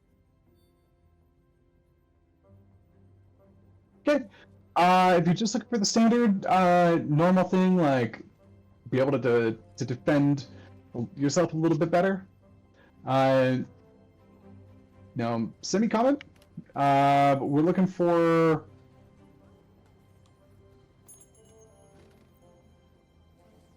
like you guys. You gave me something kind of unique today, with those gauntlets, and I've never seen those before. I'm gonna have to ask some of my contemporaries if they have as well. Because if not, that's kind of a sweet little gem. I don't know where on Aeon you got that, but that's pretty cool. I'm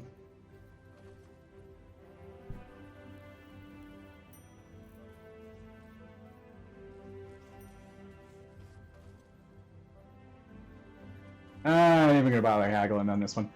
45 leaves you with Bought a 500. Say again? What if we bought one of the disguise items as well. Let's see here. Could we get a package deal? Ooh, perhaps. Alright, let's see here. Margot, you hear in your head too. We have a shit ton of gems too. For the gems, they're not on this list.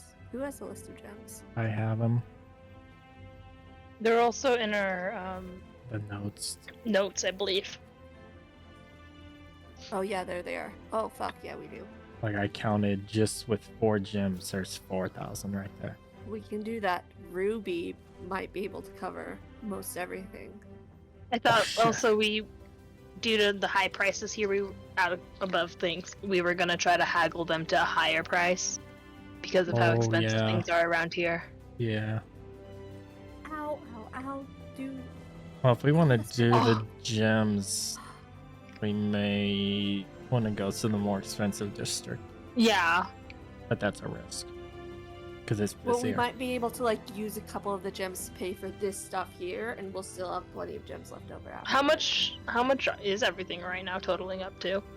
4,500 right now, but if we get like a hat of disguise or a mask of many faces, it's gonna go up. But we might be able to haggle a package deal on that. Were the only gems we were attached to were the diamonds, right? Yeah. If we can find somebody to revivify, we need those diamonds.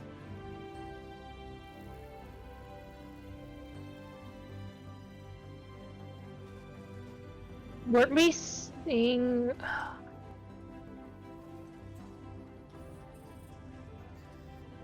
Oh yeah. We could potentially cut the 1K diamond into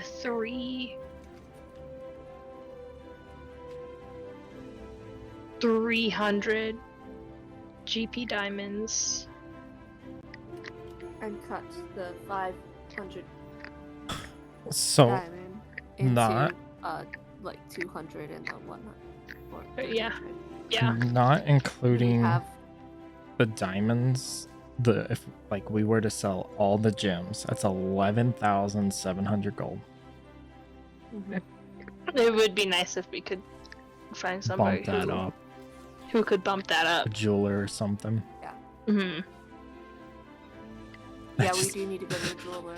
I was casually going through my inventory and I was like, oh shit, we have these. Does anybody know how to use a disguise kit? Could we do something like that for you?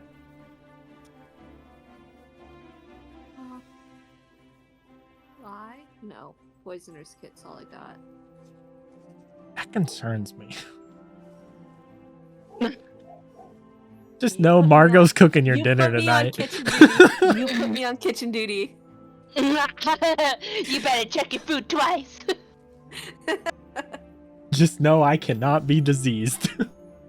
As she's like going through her head, she's gonna spin her fingers. Alright, are we talking about attunement? Not attunement.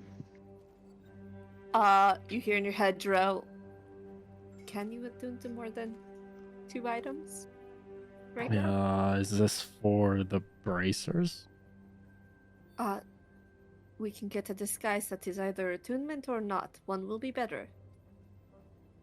Mm, Braces are attunement. there was something I can unattune to, but I will no longer have my reach that I have, which isn't too bad. Hmm. What's the unattunement? Trixie? Either way, I have to What item unattune. is that? Sorry, was that you want attunement or? I'm asking You- what is the item that's not attunement? Oh, okay, gotcha. Gotcha. I am. No matter what, I have to unattune to something. What about For a the spell bracers? scroll? I mean, But if we have to do it multiple days, we need multiple spell scrolls. so maybe, but maybe we just go with the unattuned one. I mean, Because we'll see once what it is. Yeah, that's fair. in your head, Margot. If it's a matter of just changing appearance, I can shut up. I don't have to talk. I So don't see how that would help. I It's just like, well, not gonna lie, you've already got the right cloak for something, to kind of, and is the way that you guys are talking. She's pinpointing Dro is the one that needs the disguise. It's like you already kind of got the right cloak, and if you don't really have any other attunement slots that you're willing to get rid of, or like, if you're already like bonded to your maximum number of things, it's going to be a little hard to make that happen, at least for cheap. Making something that could say give you the ability to disguise self but not require attunement, that's going to bump it up like a lot. What's the item that you have with attunement? With attunement, I do have Hat of Disguise. I've got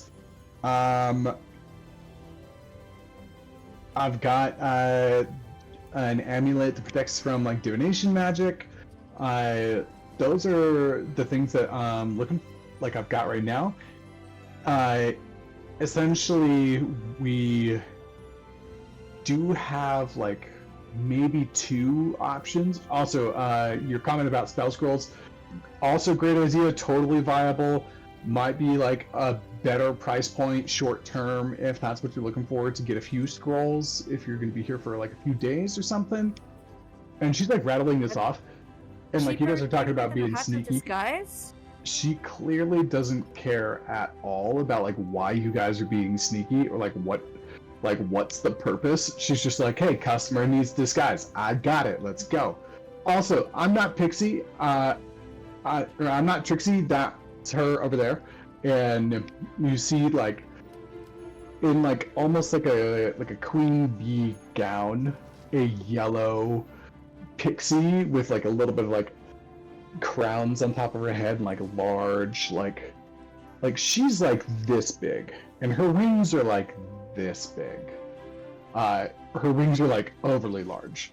And she's like, that's the big boss lady. My name's Dia. Hi, nice to meet you. Hi, Dia. You said multiple spell scrolls are cheaper than 1 Hat of Disguise? No.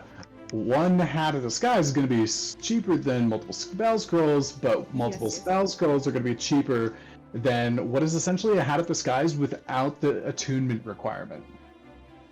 Let's do a normal Hat of Disguise then. All right, right on. Dro, roll me an Arcana check or a History check, but the History check's DC is going to be a little bit higher. my dice. I don't even trust digital right now.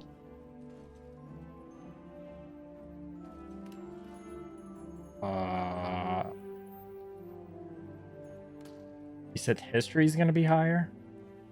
History's a higher DC. I'll wing it and go with Arcana because they're the exact same modifier. 18. 18. Okay. Wow. Okay. You know this. You were warned about this when you got your tattoo. If you ever end the attunement, it disintegrates, and it is not something you can get reattuned unless you get it like reapplied.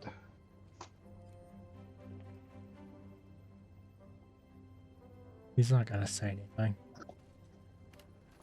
Just so you know. That's what he's gonna How get much- rid of.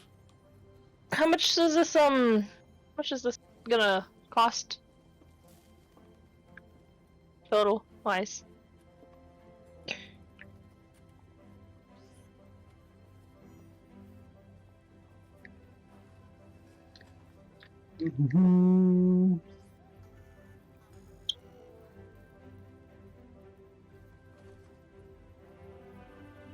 All right, Hat of Disguise plus the Bracers of Defense. 4,500. We usually sell the Hat of Disguise for about 7 or 8. I will give you the discount that we were just talking about. I'll drop it down to 550. So total is 5,050 for the 2 magic items, which means all in up, you guys owe me. Nope, my brain stopped. Where'd my math go? You still owe us 950. Because I gave you 3,500 for the gauntlets and 35. 2,500 for the shield. That's 6,000. 6,000. Yep, so 950. Yep, that's right. We good?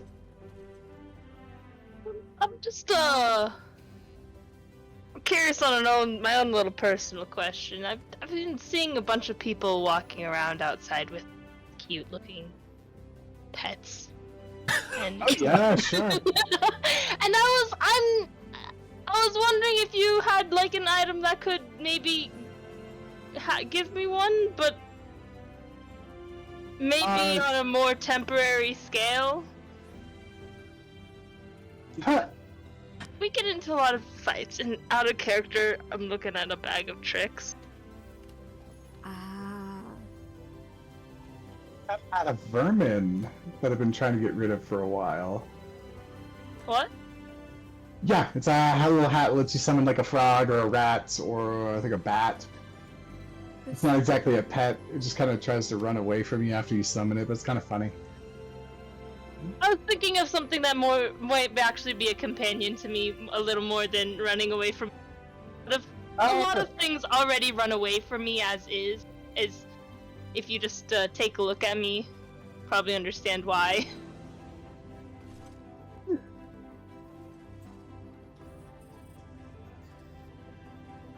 Okay. One sec, just grabbing Margo's just some details staring here. at Yasmin, befuddled. Listen, I'm jealous of all the people walking outside with cute animals next to them, okay? You realize we bring cute animals into our fights and they just die. That's why I want something where it's like if I bring it in, I can bring it back later, okay? So it just has to die multiple times? No, not necessarily. Okay, I'll be careful. As careful as I can be. Alright, so, one thing at a time, numbers on the card, cool, flick. And she changes the value on the card, 950. A Hat of Disguise is brought down. Is there a picture for that? Let's see here. Bag mean, of you tricks would be a lot of fun though. Yeah, I want a bag of tricks, man. That'd be so fun. In a city like Aurora, I feel like it should be a fedora. There you go. Sure, why not? We'll make that canon. Comes down and it's this like fedora, and it's got kind of like a little bit of like a glint to it that, you know, those like images that you see and like you move over to the side and it like changes the image and you move over to the other side and changes again. It's got that vibe to it. And we just put our monk in a fedora. I love that. Fedora from Aurora. Mm-hmm. A monk with a third eye wearing a fedora. Lovely. You like tilt it down enough, you can't see it. Oh, the headband's staying on. Yep. Okay. Okay. Let's see here. Okay, you are looking for a little critter. We got, several routes that you can go. We got the goods. We can get you something that'll help. If you want something that's like an actual pet, there's totally people that specialize in that. We do magic items, not us. I know, but like, listen. Like, we get, trouble finds me very often, and I'm scared I'm just going to end up killing it, or it's going to end up killed. She looks like, with her little head down at your feet, all the way back up. Yeah, I totally believe you. Yeah. Gotcha. Okay, so are you looking for something that's like gonna go in and like do battle with you, or are you just looking for like a little pal? Both would be nice. Okay. The battle part, that's going to be more expensive, and because you're going to get like a little bit beefier magic. It's like kind of like some small summoning level magic here is what we're talking about. But if you're looking for, I mean, technically they're both going to be summon magic or maybe construct magic. I don't know. I sell the stuff. I don't necessarily make all the stuff. But what's your budget? That's the question. What's the prices? Okay, if we're talking about something they can go and do like fight with you for 10 to 15 seconds before it goes pop. That's probably going to be something around like 12. Okay. If you're looking for like a cute little snuggles, like as you're like curled up in bed in your dragon's den after you like cut its head off. I mean, besides the dragon's head, you can snuggle that if you want. We're talking about like 4.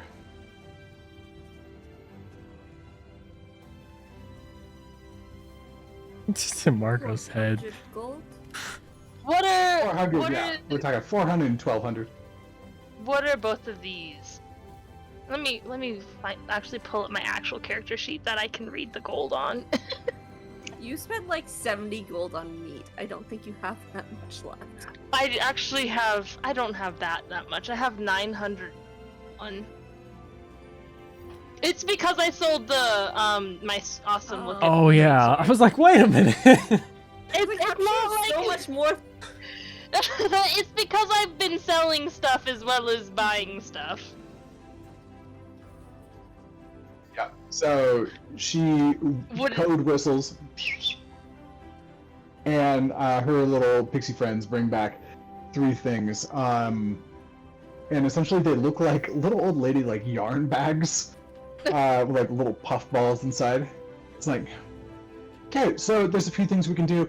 Probably take our enchanters like 30, 60 minutes, somewhere around there. Like maybe come back in an hour, like once we figure out like exactly what we're going for to like really set this up properly. If you want like one thing, we can do that. If you want like one critter to be your bestie, we could do that. They're gonna be like pretty temporary. They're gonna go pop at the beginning of every day. They'll recharge. You can get them back by about about lunchtime, and then so we can do that. Or we can do like a variety pack. So you like reach in, grab a yarn ball, give it a toss against the wall, and like poof, it's a weasel. Or like poof, it's a rat. Or poof, it's a frog. Or poof, it's a fish. Oh shit, you gotta put it in the water. So like that's the small version. Or we can get you the bigger ones that are gonna like go and like take a couple hits for you. Could you do like a variety pack of like some might be snugglies, some might be fierce? For sure, we can totally do some of that. Would that lower the price at all? Yeah, a bit. Variety pack. You know, really like the big guys, they definitely take the cake as far as like how much is in there. So yeah, we can do that. If we're doing, what's your ratio? How many cute to how many buffies? I mean, I like to kind of gamble just a little bit. So like, we'll do like what? Even distribution. Margo, don't look at me like that. But yes, like a 50-50. All Like a Margot hears in their head is, why are we letting her get a zoo? I have lost control of the situation. Throw in the back, head in his hands. Look, I have 950 gold I am willing to spend on this. And that's not on the card, that's my own gold. Hey. All right. Why? But This give is me like something the that, like, looks- reasonable price of what 50-50 would be. All right. Yeah.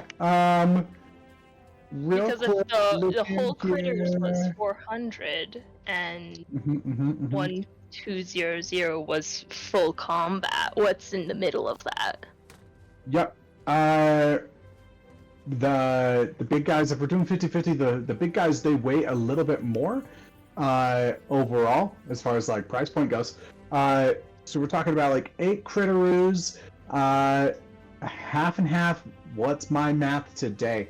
So 400 to 1200, that's an 800 split right in the center. That would be... Morgan can't do math today. I'm like, okay, what are we talking about here? That's 8, so it'd be... Isn't it 12? It'd be 6 would be the 6 would be the center. She's like, like 700, 700, 750, 725. 725. I like 725. Okay. Okay, 725. All right. So we got 3 types here, and you see like kind of a grayish bag, a more like a rusty colored bag, and like a tan bag. Like, look at the tan bag. Do you even want to know what's in these? That would maybe be nice. Maybe some that remind me of home. Oh, where's a hump? Margot literally hears in her head, that might not be a good idea. You know The what? jungle. Let her have her fun. This is... Yeah, but if there's like a Herman. dragon? Okay, I I'm don't think that a dragon will be in there for 700 gold. That would be funny though. Oh shit! Remind me of home. Connected to a chimera. Okay. At this point, Dro's staring daggers in the back of Seamus, like, please step in. Dia, where's the best place to acquire spell scrolls? I know you do. items. 1 second. I am looking up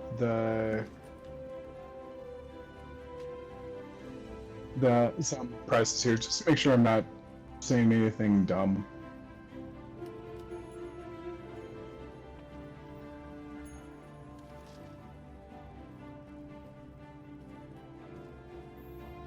Where did I see that? I don't know what I just saw. Okay. Nope. Prices are checking out.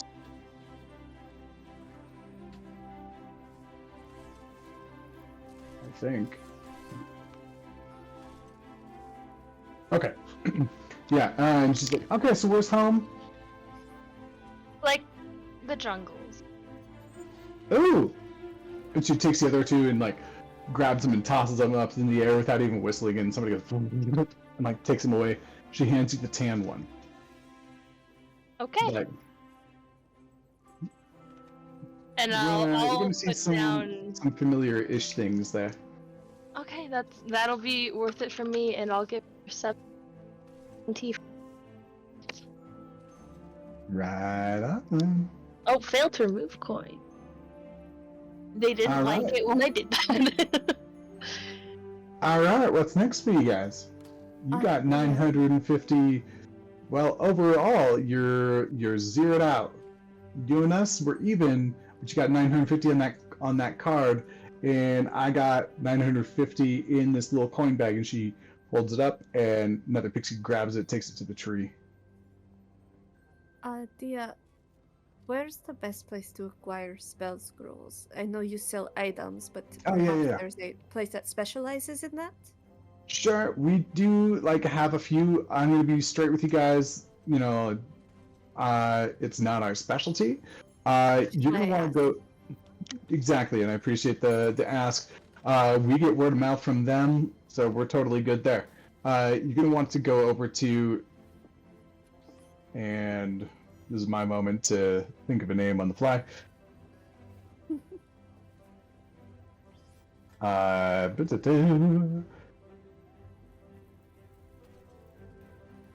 You want to go over to Fry's Scripts and Papers.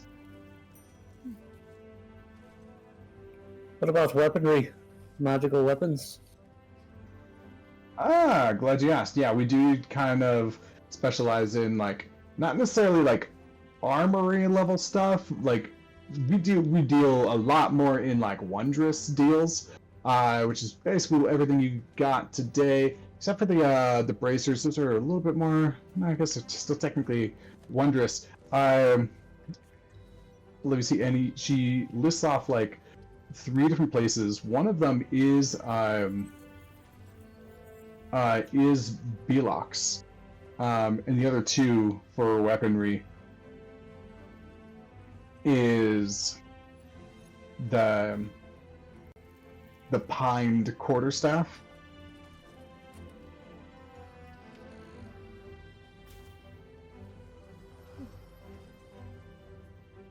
Well, What about And- rapiers? Okay, the pine quarterstaff, that's going to be definitely more for like your magic-y sort of folks and weapons and your arcane focuses. That's a great spot. For rapiers, oh, okay, so you're looking for much more finesse, more precision, a lot more rather than like, wear something bulky and hit somebody hard. I'm looking for a very specific rapier, actually. A magical one. Okay. Have you ever heard of a lichen rapier? No. What's it do? It's made specially for fighting of the lichen types. Interesting.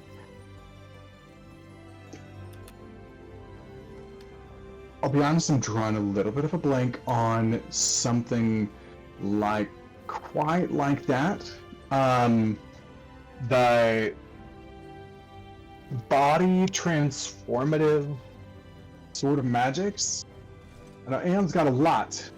Doesn't really have a lot of that. You might be able to find a couple of things. I don't know everything. But off the top of my head, and it's a pretty good top, there's nothing that specializes in something like that.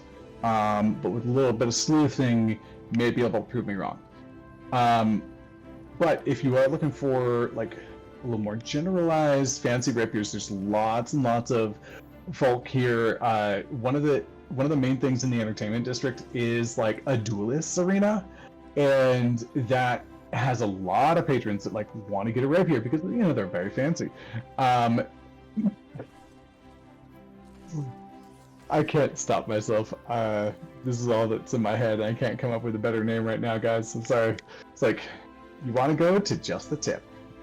Oh my god! And that's a weapon shop for sure. You're not confusing it with one of these other places in town. No. It's still in the market district, and there are, and she kind of stops and like does like the Kirby like body roll. Like there are places like that.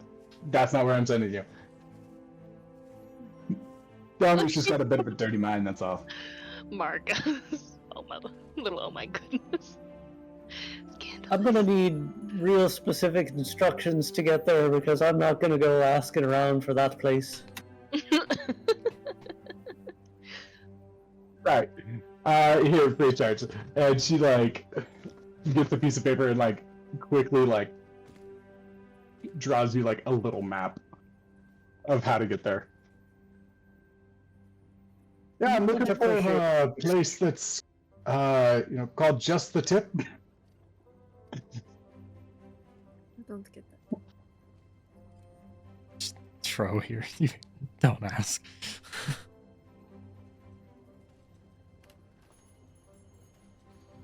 All right.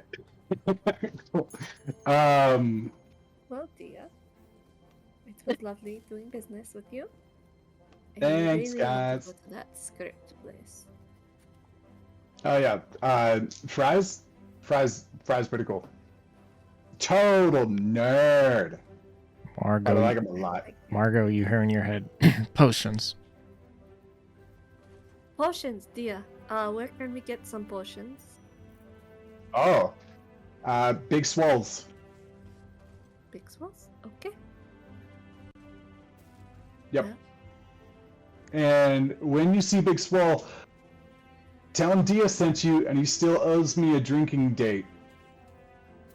I will make sure he gets the message. I beat him in a game of darts, and he still hasn't paid up on that yet. I will make sure he certainly gets the message then. Thank you. Pleasure doing Alright. business with you. Do we want to divide and conquer? Or I I want don't to really pull. have an interest in the armorer. Probably stick together. Okay. Can I just pull one of these things from this bag? Oh God, I knew Do that it. was. I knew that was gonna happen. Listen, I've been given a power, and listen, I've been given too much power. I'm summoning my zoo. Alright, so Go for I spend a charge of that. Oh, I'm clicking it. Okay, Gaslin does not pull out all three. She pulls out one. I don't know. Do I need to roll? Roll a D8. Okay, yeah. Okay. Was it just Yaslin and I that bought stuff? Yeah. Okay. That's a 2? What do I summon? I'll let you choose. Well, actually, I'll describe it. Did you just throw it on the ground? Yeah, I just like toss it in front of me. Gotcha. You toss it on the ground, and like as soon as it hits the ground, you hear, ah! And like something like backflips and like lands, and It's a ninja. no, and there's this like long limbs, like a little bit too long limbed, like black ape with like white, like almost like reverse raccoon, like white, like bandit mask around its eyes. You're I freaking guess when the cool. thing's going to freeze to death. Oh shit! I didn't think of that. Hey, come on, come on. It seems fine, and then as soon as Margot says that, Yes, and pick it up. It's yours. You're going to let the thing die. Okay, come here, come here. She'll like give it like a piggyback, and it'll be like, and like it immediately grabs your horns, okay, be gentle Like with it's- us, please. like it starts steering you. Yaslin, do you remember the What? conversation of not drawing attention? Oh, well, I don't know if I can just tell this thing to disappear. It looks sad. No, you're lovely, and I just, I didn't really think about it, but you're staying with us now, and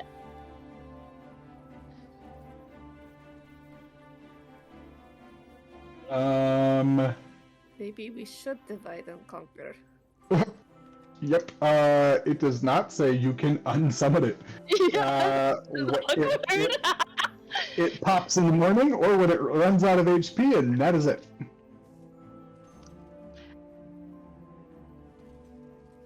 I don't. As much as I would love to, I don't think separating is a good idea.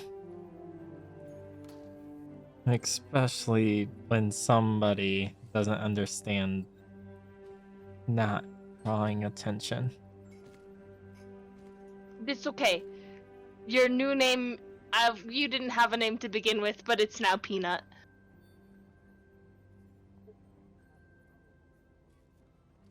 That's what I've named the Margot monkey. hears in her head. What the fuck?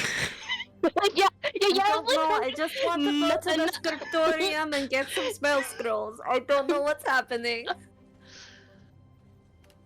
This is all going on, and just the group fades into the crowd and heads to their next destination on their big ass shopping extravaganza. Can't wait Alright. to see Randar see a freaking monkey thing come into the temple. Yes. It's fine. Relax, relax. And that's where we're gonna end our episode tonight, guys.